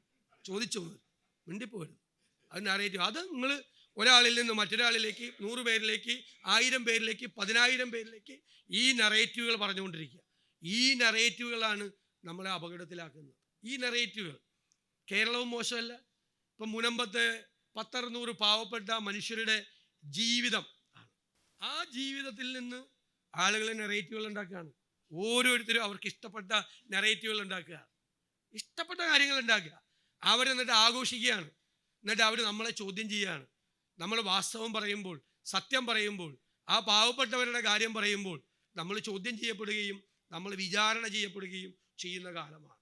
ഈ പൊളിറ്റിക്കൽ നറേറ്റീവ്സും സോഷ്യൽ നറേറ്റീവ്സും നമ്മളെ വിഴുങ്ങാൻ തുടങ്ങുന്ന കാലത്താണ് ഡോക്ടർ ഫസൽ ഗഫൂറിനെ പോലുള്ള ആളുകൾ ഇത്രയും ധീരമായ അഭിപ്രായ പ്രകടനങ്ങൾ നടത്തി ഒരു പൊതുസമൂഹത്തിൻ്റെ മുന്നിൽ നിൽക്കുന്നു എന്നുള്ളത് നമുക്ക് പ്രതീക്ഷ നൽകുന്നു എന്ന് മാത്രം ഞാൻ സൂചിപ്പിക്കുന്നു. പറഞ്ഞു പോയാൽ അങ്ങ് പോകും. എല്ലാവരും സംസാരിക്കാനുണ്ട്. തീർച്ചയായും I am very much privilege അദ്ദേഹത്തെ പോലുള്ള ഒരാളുടെ പുസ്തകം പ്രകാശനം ചെയ്യാൻ എന്നെ ക്ഷണിച്ചതിലൂടെ ഞാൻ കൂടി ആദരിക്കപ്പെട്ടു എന്നാണ് ഞാൻ കരുതുന്നത്. വ്യത്യസ്തമായ ആശയങ്ങളുള്ള ഒരാളാണ് Shri K T Kunhikannan sir. പക്ഷെ ഞാൻ അദ്ദേഹത്തെ നന്നായി നിരീക്ഷിക്കുന്ന ഒരാൾ. ആദ്യമായിട്ടാണ് ഇവിടെ വെച്ച് നേരിട്ട് പരിചയപ്പെടുന്നത്. പക്ഷെ നല്ല ക്ലാരിറ്റി ഉള്ള ആളാണ്. പറയണ കാര്യത്തിൽ ഞാൻ പറഞ്ഞ അദ്ദേഹത്തോട് നല്ല ക്ലാരിറ്റിയോടുകൂടി പറയുന്ന കാര്യങ്ങൾ ഭംഗിയായി പറയുന്ന ഒരാൾ. വ്യത്യസ്തമായ ആ സംവാദങ്ങൾ നടക്കട്ടെ. എന്താ ജനാധിപത്യം? ജനാധിപത്യം എന്ന് പറയുന്നത് ഡിസ്കോസാണ്, അല്ലേ? നമ്മുടെ സംവാദങ്ങളാണ്. ആർക്കും പ്രയോജനമില്ലാത്തതല്ല. ഇപ്പോൾ നടക്കുന്നത് ആർക്കും പ്രയോജനമില്ലാത്ത സംവാദങ്ങളാണ്. പക്ഷേ ഔട്ട്കം ഉണ്ടാവണം. സംവാദങ്ങളിലൂടെ, ഡിസ്കോസിലൂടെ ഔട്ട്കം ഉണ്ടാവണം. ഗുണപരമായ മാറ്റങ്ങൾക്കുള്ള വഴിയായിരിക്കണം അത് തെളിയിക്കേണ്ടത്. ആ സംവാദങ്ങളെ നമ്മൾ പ്രോത്സാഹിപ്പിക്കണം. ഈ അപകടത്തിൻ്റെ പുറകെ പോകാതിരിക്കുക. അപകടമാണ് നമുക്ക് ചുറ്റും, ഭീതിപ്പെടുത്തുന്ന കാര്യങ്ങളാണ് നമുക്ക് ചുറ്റും നടക്കുന്നത്. നമ്മളത് അറിയുന്നില്ല. കാരണം പണ്ട് വന്ന ഫോർമാറ്റിലല്ല അതിങ്ങോട്ട് വരുന്നത്. ഇപ്പോൾ വരുന്നത് നാഷണലിസം എന്നൊക്കെ പറഞ്ഞുകൊണ്ടാണ്. ഇപ്പോൾ നമ്മൾ പെട്ടെന്ന് വീഴും. നമുക്കറിയാവുന്ന ദേശീയത ഏതാ? നമുക്കറിയാവുന്ന ദേശീയത ഗാന്ധിയും നെഹ്റുവും ഒക്കെ നമ്മളെ പഠിപ്പിച്ചു തന്ന ദേശീയതയാണ് നമുക്കറിയാവുന്നത്. ഇപ്പോൾ അവർ പറയുന്നത് നാഷണലിസമാണ്. നാഷണലിസ്റ്റ്, പോപ്പുലിസ്റ്റ് എന്നൊക്കെ പറഞ്ഞാൽ കേൾക്കുമ്പോൾ ലിറ്ററൽ മീനിങ് കറക്റ്റാണ്. പക്ഷെ സാധനം മറ്റതാണ്. ഏത്? ഞാൻ പറഞ്ഞ 20-ാം നൂറ്റാണ്ടിലെ ആദ്യകാലത്തുണ്ടായിരുന്ന മറ്റേ കുഴപ്പം പിടിച്ച സാധനമാണ്. ഇതിനെ രണ്ടിനെയും തിരിച്ചറിയാൻ വേണ്ടി നമ്മൾ പഠിക്കുക. അതിന് ഫസൽ ഗഫൂറിനെ പോലുള്ള എഴുത്തുകാർ വഴികാട്ടികളാകട്ടെ എന്ന് ആശംസിച്ചുകൊണ്ട് അദ്ദേഹത്തെ ഞാൻ പ്രത്യേകമായി അഭിനന്ദിച്ചുകൊണ്ട് ഈ പുസ്തകം പ്രകാശനം ചെയ്തതായി അറിയിക്കും. ഇനിയും പ്രമുഖർ സംസാരിക്കാനുണ്ട്. അതിനു മുമ്പായി ഗ്രന്ഥകർത്താവിൻ്റെ മറുമൊഴിക്കായി സദസ്സ് കാതോർക്കുകയാണ്. അതെ, വി ഡി സതീശൻ MLA പോകാൻ ഒരുങ്ങുന്നത് കൊണ്ട് മാത്രമാണ് മറുമൊഴി കുറച്ച് മുന്നേക്ക് വെച്ചത്. ക്ഷണിക്കുന്നു സാറിനെ. ബഹുമാനപ്പെട്ട അധ്യക്ഷൻ MK മുനീർ സാഹിബ്, എൻ്റെ എല്ലാവരും പ്രിയ സുഹൃത്തുക്കളാണ്. ഒരു തർക്കവും വേണ്ട, ചേക്കുട്ടി അടക്കം. അത് പിന്നെ പറഞ്ഞുതരാം എന്തുകൊണ്ടല്ലാന്ന്. അപ്പോൾ അല്ല, ചേക്കുട്ടിയുടെ ഇലക്ഷന് ഞാൻ പാര വെക്കാൻ നോക്കിയതുകൊണ്ടാണ്. വിദ്യാർത്ഥിയായിരുന്ന കാലത്ത് വലിയൊരു കഥയിലോട്ട് പിന്നെ വരാം. അപ്പോൾ പിന്നെ ഓഫ് കോഴ്സ് കുഞ്ഞിക്കണ്ണേട്ടൻ എന്ന് പറഞ്ഞാൽ നമ്മുടെ ഏട്ടൻ തന്നെയാണ്, ഒരു സംശയമില്ല. അതായത് ഞങ്ങളുടെ എല്ലാം ഒരു താത്വിക ആചാര്യനാണ് അദ്ദേഹം, ലെഫ്റ്റിസ്റ്റ് പൊളിറ്റിക്സിൻ്റെ. പിന്നെ മുനീർ സാഹിബ് ആണ് ഈ പുസ്തകം എഴുതാനായിട്ട് എന്നെ പ്രേരിപ്പിച്ചത്. യഥാർത്ഥ വഴിയിൽ വെച്ച് കണ്ടപ്പോൾ മുനീർ സാഹിബ് പറഞ്ഞു, ഫസലെ എന്തെങ്കിലും ഒരു ബുക്ക് നിങ്ങൾ എഴുതും, ഞങ്ങൾ പബ്ലിഷ് ചെയ്തോളുണ്ട്. അതുകൊണ്ട് പെട്ടെന്ന് തിരക്കിൽ എഴുതിയോണ്ട് കുറച്ച് മിസ്റ്റേക്കുകളൊക്കെ ഉണ്ട്. കാരണം ഷാർജ ബുക്ക് ഫെയറിന് കണക്കാക്കിക്കൊണ്ട് എഴുതിയതാണ് തിരക്കിൽ. പിന്നെ ഹുസൈൻ രണ്ടത്താനെയൊക്കെ പിന്നെ എന്നെ വിളിക്കുന്ന ഒരു പദമുണ്ട്. ആ പദം മൂപ്പരെ പറ്റിയും പറയാറുണ്ട്. ആ പദം ഞാൻ യോജിക്കുന്നില്ല. എന്തോ ഒരു സഹജ എന്താണ് അത് തന്നെ, സഹയാത്രികൻ. അതെ. അപ്പോൾ ഇവരെല്ലാവരും വന്നിട്ടുണ്ട് ഇവിടെ. ഒരു പ്രത്യേകത ഇവരെല്ലാവരും എന്താണെന്ന് വെച്ചാൽ കളഞ്ഞ ദേശീയവാദികളാണ് അവർ. ഏറ്റവും വലിയ മതേതരവാദികളാണ്. മനസ്സിലായില്ലേ? ഒരു സംശയമില്ല. അതാ പ്രവീണോട് ഇരിക്കുന്നുണ്ടല്ലോ, മനസ്സിലായില്ലേ? ഒരു തർക്കമില്ല അതിനെപ്പറ്റി. കാരണം ഞാനിവരെ കുട്ടിക്കാലത്തെ കാണുന്ന ആൾക്കാരാണ്. അപ്പോൾ തീർച്ചയായിട്ടും മുനീർ സാഹിബിനോട് ഞാൻ ആദ്യമായിട്ട് നന്ദി പറയുന്നു. സതീഷ് കുറേ കാര്യങ്ങൾ പറഞ്ഞു, അതിൽ 1-2 കാര്യങ്ങൾ ഞാൻ വേറെ പറയാം. അതേമാതിരി ഞാൻ നന്ദി പറയേണ്ട പ്രത്യേകിച്ച് ഈ വായനയെപ്പറ്റി അദ്ദേഹം പറഞ്ഞല്ലോ. ഇനി ഒരു കാര്യം പറയാം. ഞങ്ങൾ നാട്ടുകാരാണ്, ഞാനും സതീഷ് ഒറിജിനലി. പലരും വിചാരിച്ചിരിക്കുന്നത് ഞാൻ മാപ്പിള സ്ലാങ്ങിൽ ചാനലിൽ പറയണതിനൊക്കെ ഉണ്ട്. ഞാൻ അറിയാലോ, കൊടുങ്ങല്ലൂർ ആലുവയുടെ ഇടയിലാണ് പറവൂർ. എൻ്റെ ഉമ്മയുടെ വീട് ആലുവയും പാപ്പയുടെ വീട് കൊടുങ്ങല്ലൂരുമാണ്. അപ്പോൾ പറവൂർ വഴിയാണ് എൻ്റെ പോക്ക്. അതിനിടയിൽ വെച്ചാൽ സിനിമയാണ് അതെ സിനിമ കാണാൻ ഇറങ്ങുമെന്ന് പറഞ്ഞതാണ്. കുറേ ചില്ലറ കളക്ട് ചെയ്യണ്ടേ, അപ്പോൾ അതിനൊന്നും ഇറങ്ങാറുണ്ട് അവിടെ. അപ്പോൾ അത്രയും ബന്ധമാണ് ഞങ്ങൾ തമ്മിലുള്ളത്. അപ്പോൾ ഞാൻ ഈ വിഷയത്തോട്ട് പറയണം. എൻ്റെ യഥാർത്ഥത്തിൽ പലരും എന്നോട് പറയാറുണ്ട്, ഇത് ഡോക്ടർ PK അബ്ദുൽ ഗഫൂറിൽ നിന്ന് കിട്ടിയതായിരിക്കും ഈ വായന. അതാണല്ലോ ധാരണ പറയുന്നത്. അത് ശരിയല്ല. എൻ്റെ മാതാവിൻ്റെ പിതാവുണ്ട്, അബ്ദുൽ ഹമീദ് സാഹിബ്, മക്കാർ പിള്ള ആൻഡ് സൺസ്. അദ്ദേഹം വലിയ പരന്ന വായനക്കാരായിരുന്നു. നിങ്ങൾ വിശ്വസിക്കില്ല, അദ്ദേഹം മരിച്ച ദിവസം ഞാൻ അവിടെ നിൽക്കുന്നു. അപ്പോൾ ഞാൻ അവിടെ പോയി അദ്ദേഹത്തിൻ്റെ ടേബിളിൻ്റെ നമ്മൾ നെഹ്റുവിനെ പറ്റി പറയുമല്ലോ, റോബർട്ട് ഫ്രോസ്റ്റിൻ്റെ കവിത ഉണ്ടായിരുന്നു സൈഡിൽ നിന്ന്, Woods R lonely lovely deepen എന്ന് പറഞ്ഞിട്ടുള്ളതൊക്കെ. അതിൽ മൂപ്പർ വായിക്കുന്നത് എന്താ അറിയോ? The Warren commission report on the death of John F Kennedy. Warren commission report on John F Kennedy. അപ്പോൾ അദ്ദേഹത്തിൻ്റെ അടുത്താണ് ഞാൻ വായന പഠിച്ചത്. അപ്പോൾ പിന്നെ ഇത് ഫിനാൻസ് ചെയ്യണമല്ലോ.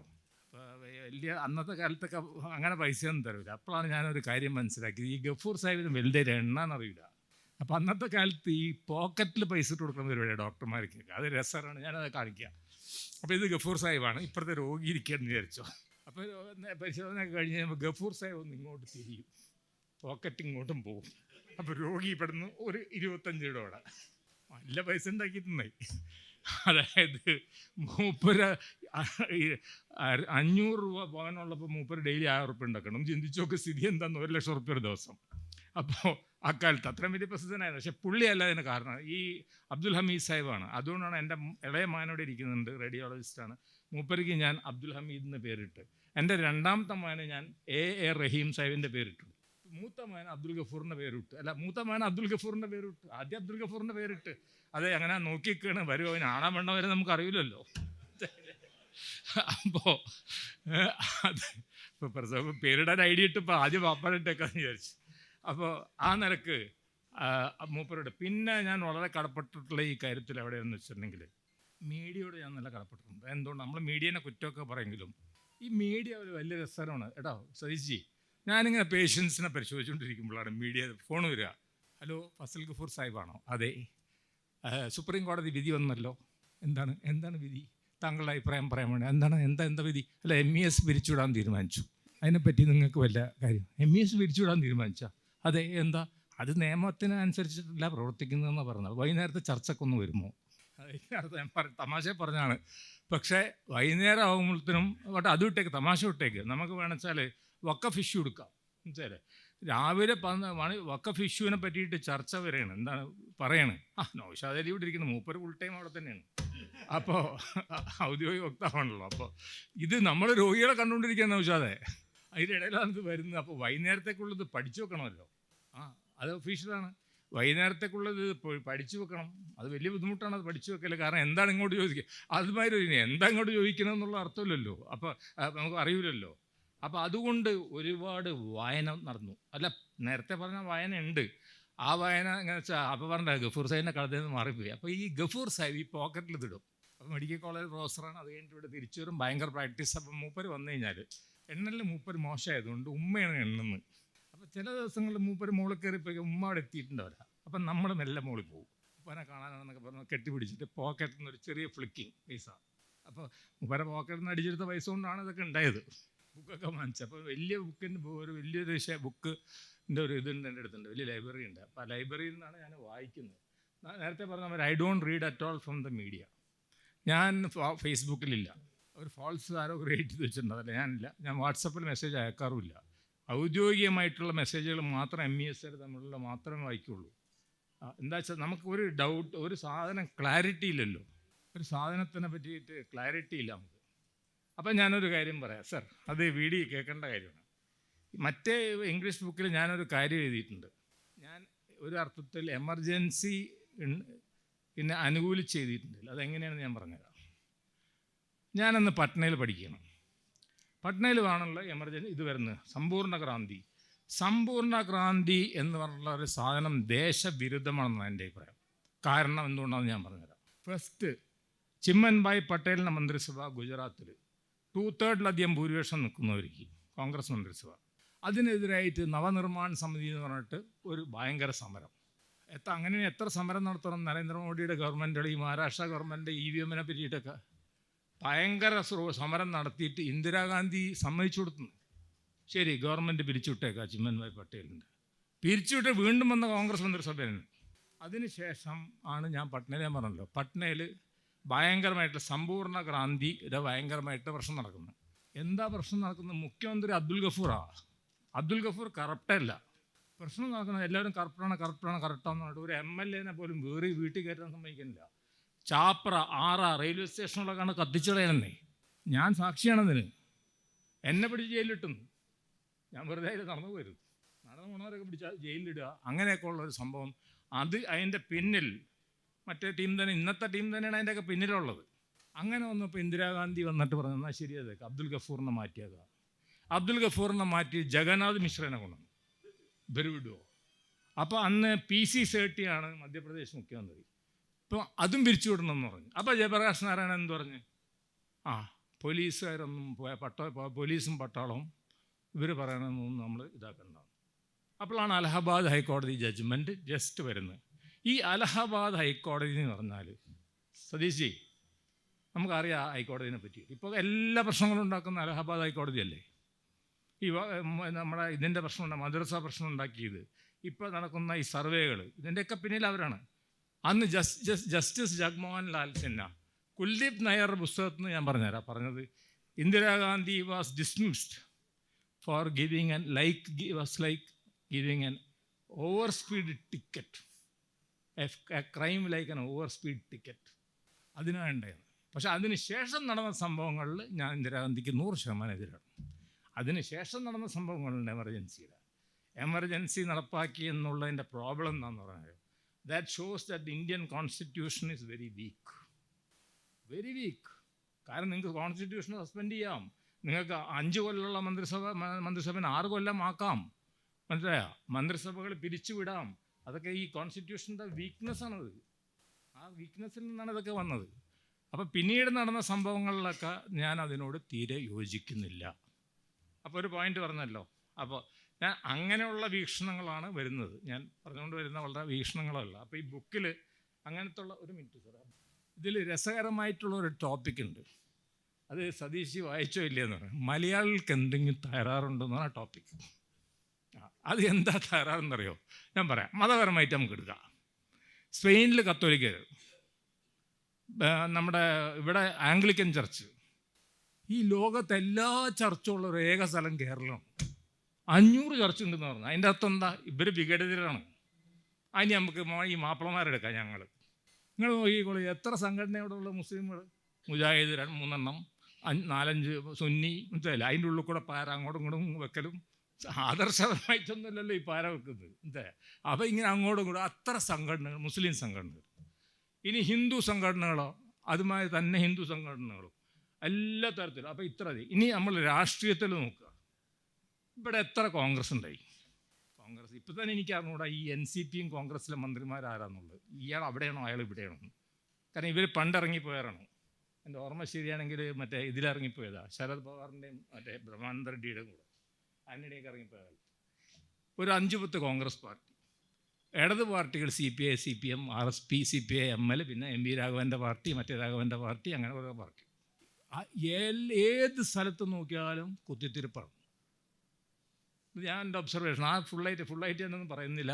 എവിടെ പോയാലും ഡിസൻ്റാണ്. എന്താ ഞാൻ പറയാൻ കാരണം എന്ന് വെച്ചാൽ, ഒരു കാലത്ത് നമ്മൾ പോയി നോക്കുമ്പോൾ, ഇപ്പം വേറെ ഒന്നും വേണ്ട സാർ, രാജസ്ഥാനിൽ പോയി നോക്കിയാൽ Bharatiya Janata party versus Congress, Madhya Pradesh Rajya Sabha same thing Congress, ഉത്തർപ്രദേശിൽ ഓഫ് കോഴ്സ് ജാതി രാഷ്ട്രീയം വന്നതിനെ കൊണ്ട് ദർ ഇസ് അനദർ പാർട്ടി, ഇത് സമാജ്വാദി പാർട്ടി.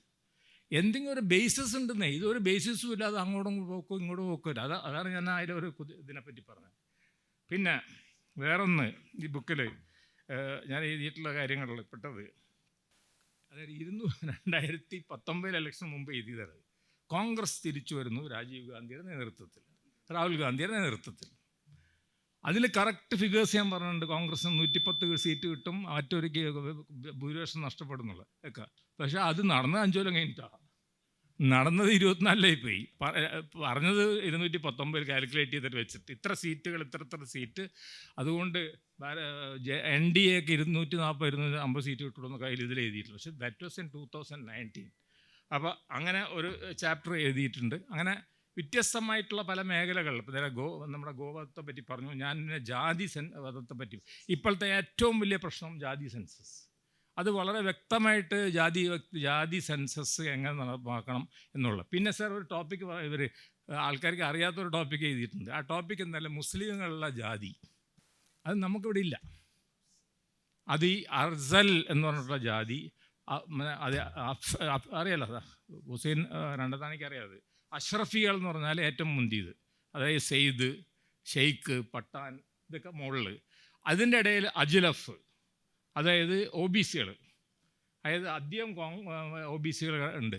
മൂന്നാമത് കിടക്കുന്ന ഒരു വിഭാഗമുണ്ട് അർസൽ എന്ന് പറഞ്ഞിട്ട്, അത് ഷെഡ്യൂൾഡ് കാസ്റ്റ് മുസ്ലിമാണ്. അവരാവശ്യപ്പെടുന്നത് അവർക്ക് ഷെഡ്യൂൾഡ് കാസ്റ്റ് സ്റ്റാറ്റസ് കൊടുക്കണമെന്നാണ്.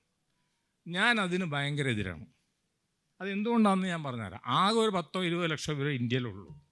ഇവർക്ക് ഇപ്പോൾ അതൊന്നും വലിയ പ്രശ്നമൊന്നുമില്ലാതെ അവരങ്ങനെ ഷെഡ്യൂൾഡ് കാസ്റ്റ് ആയിട്ടൊന്നും ഞങ്ങളുടെ ഇടയിലൊന്നും ട്രീറ്റ് ചെയ്യുന്നില്ല. പക്ഷേ ഒരിക്കൽ ഷെഡ്യൂൾഡ് കാസ്റ്റ് സ്റ്റാറ്റസ് ഗവൺമെൻറ് കൊടുത്താൽ, ഇത് ഷെഡ്യൂൾഡ് കാസ്റ്റ് ക്രിസ്ത്യനും ബാധകമാണ്, കൊടുക്കുന്നില്ല കേട്ടോ, കൊടുക്കണ്ടെന്നുള്ളത് ഭാരതീയ ജനതാ പാർട്ടി കൊടുക്കുന്നില്ല, കൊടുക്കാൻ പാടില്ല എന്നുള്ള അഭിപ്രായം എനിക്ക്. കാരണം ഇസ്ലാമിൽ ഷെഡ്യൂൾഡ് കാസ്റ്റ് ഇല്ലല്ലോ. OBC is a social issue, മനസ്സിലല്ലേ? ഷെഡ്യൂൾഡ് കാസ്റ്റ് എന്ന് പറഞ്ഞാൽ ഓസ്ട്രസൈസേഷനാണ്. അതായത് നമ്മൾ ജാതി ചിന്തകളിലോട്ട് പോയിട്ട് അവരെ പുറന്തള്ളപ്പെടുന്ന ഷെഡ്യൂൾഡ് കാസ്റ്റുമായി. അപ്പോൾ അതിനെ പറ്റിയിട്ട് ഒരു ചാപ്റ്റർ പ്രത്യേകിച്ച് എഴുതിയിട്ടുണ്ട്. പിന്നെ ഇന്ത്യൻ ഭരണഘടനയും ന്യൂനപക്ഷ അവകാശങ്ങളും. ഞാൻ പറയട്ടെ, ലോകത്ത് ന്യൂനപക്ഷങ്ങൾക്ക് ഇത്രയധികം സ്ഥാനം നൽകിയിട്ടുള്ള ഒരു ഭരണഘടനയില്ല. നോട്ട് ചെയ്യുന്ന പോയിൻ്റാണ്. എന്താ പറയുക, ഞാൻ ഒറ്റ ഉദാഹരണങ്ങൾ പറഞ്ഞുതരാം.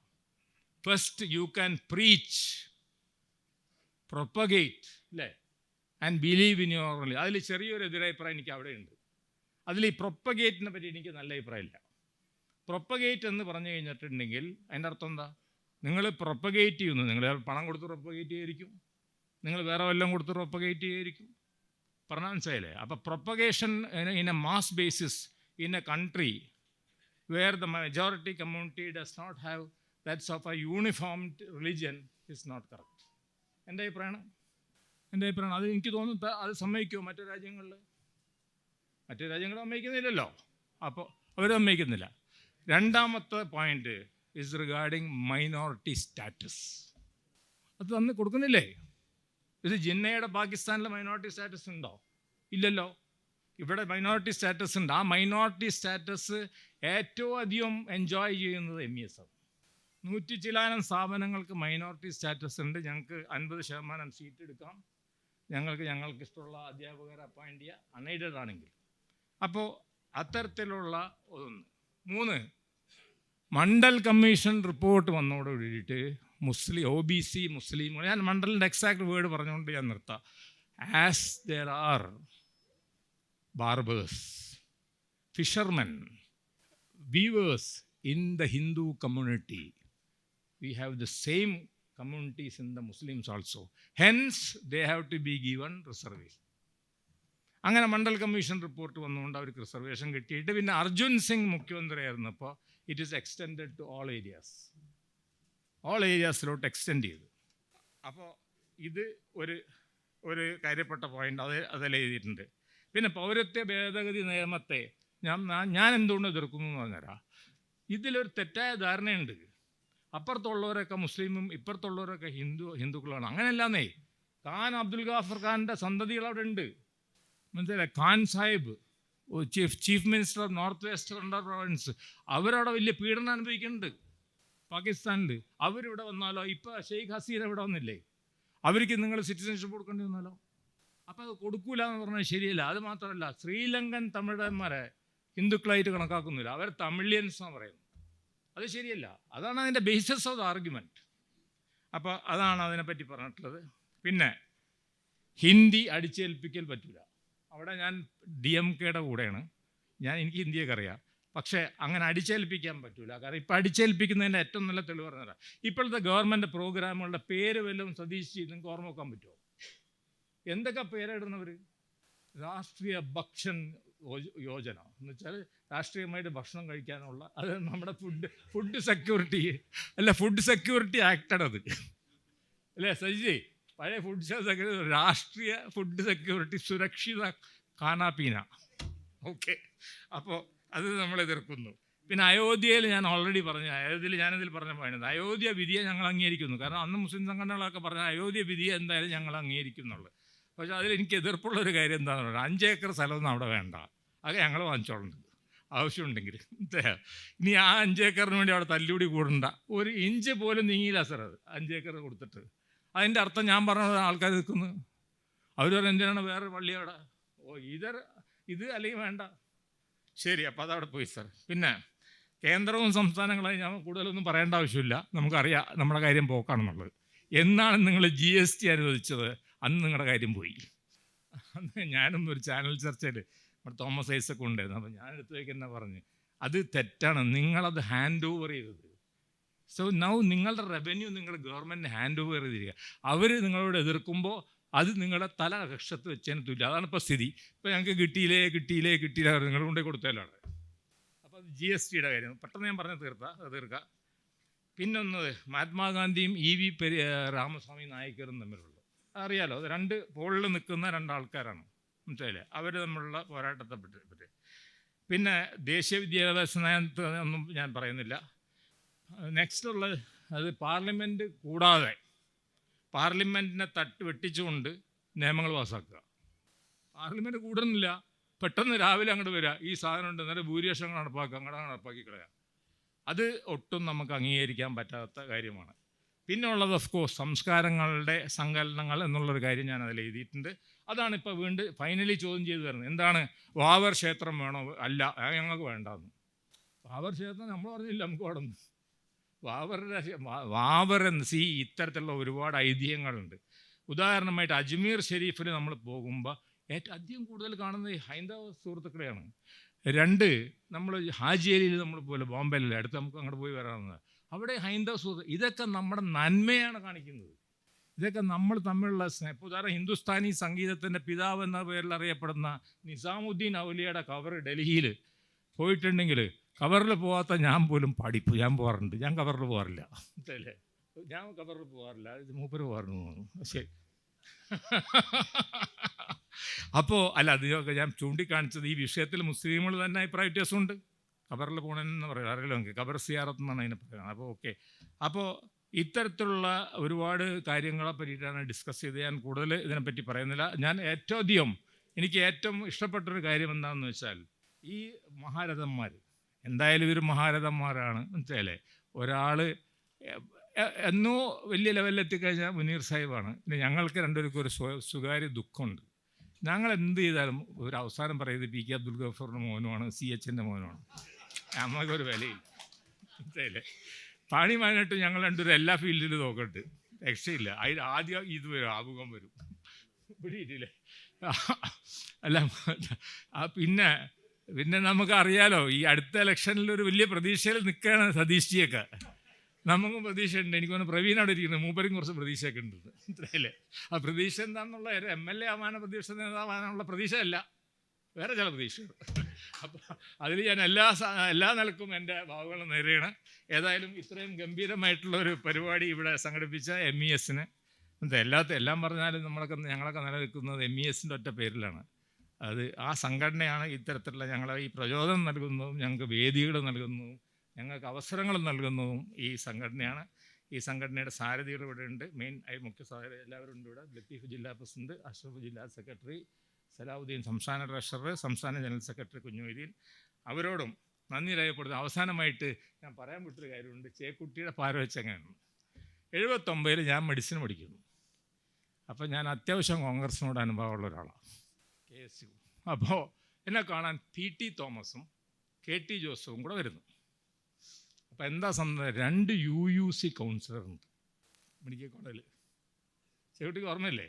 അപ്പോൾ ഇവർ എന്നോട് ആവശ്യപ്പെടുന്നത് ഇവരെങ്ങനെ നമുക്ക് സീറ്റ് ഇത് മാറ്റാൻ പറ്റും, ഇവരപ്പുറത്ത് വോട്ട് ചെയ്യാൻ സാധ്യതയുണ്ട്. അപ്പോൾ ഒരാൾ എൻ്റെ സുഹൃത്താണ് കയറ്റ, മറ്റേ ആളെ കാര്യം അപ്പം എന്താ ചോദിച്ചാൽ അത് ഞാൻ പണിയൊപ്പിച്ചു തരാം എന്താ പറഞ്ഞു, എൻ്റെ കാറിലവിടെ വോട്ടിങ്ങിന് കൊണ്ടുവരാം.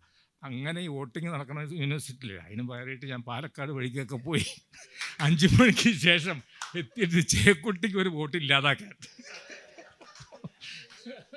ചേക്കുട്ടി ജയിച്ച്, അതെനിക്കറിയാം.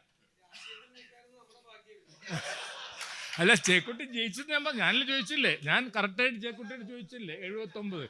അല്ല, വീടിക്ക് അറിയില്ലായിരുന്നു, മൂപ്പര് യൂണിവേഴ്സിറ്റി യൂണിയൻ ചെയർമാനായിരുന്നുള്ളത്. അതിന് മുമ്പൊരു തമാശ ഉണ്ടായി. നമ്മുടെ മഞ്ചേരി സുന്ദർരാജ് വരരുത്, മൂപ്പര് ഭയങ്കര രസം.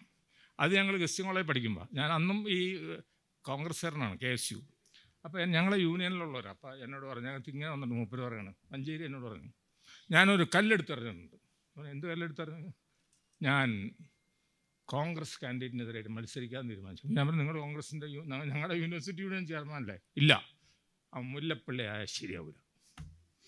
അപ്പം ഞങ്ങൾ തമ്മിൽ പറഞ്ഞു, അത് നമുക്ക് നോക്കാം, ഇത് സംഭവിക്കുന്നത്.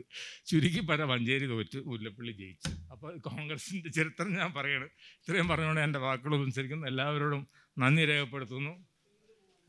പിന്നെ ഒറ്റ കാര്യം, അവസാനമായിട്ട് ഞാൻ എൻ്റെ ഭാര്യയോട് നന്ദി രേഖപ്പെടുത്തിയില്ലെങ്കിൽ വൈകുന്നേരത്തെ അത്തായം അന്തിമ അത്തായമായി തീരും. അടുത്തതായി പ്രമുഖരുടെ ഹ്രസ്വ ഭാഷണങ്ങളാണ്. ആദ്യമായി പുസ്തകം ഏറ്റുവാങ്ങിയ KT കുഞ്ഞിക്കണ്ണൻ സാറിനെ സാദരം ക്ഷണിക്കുന്നു.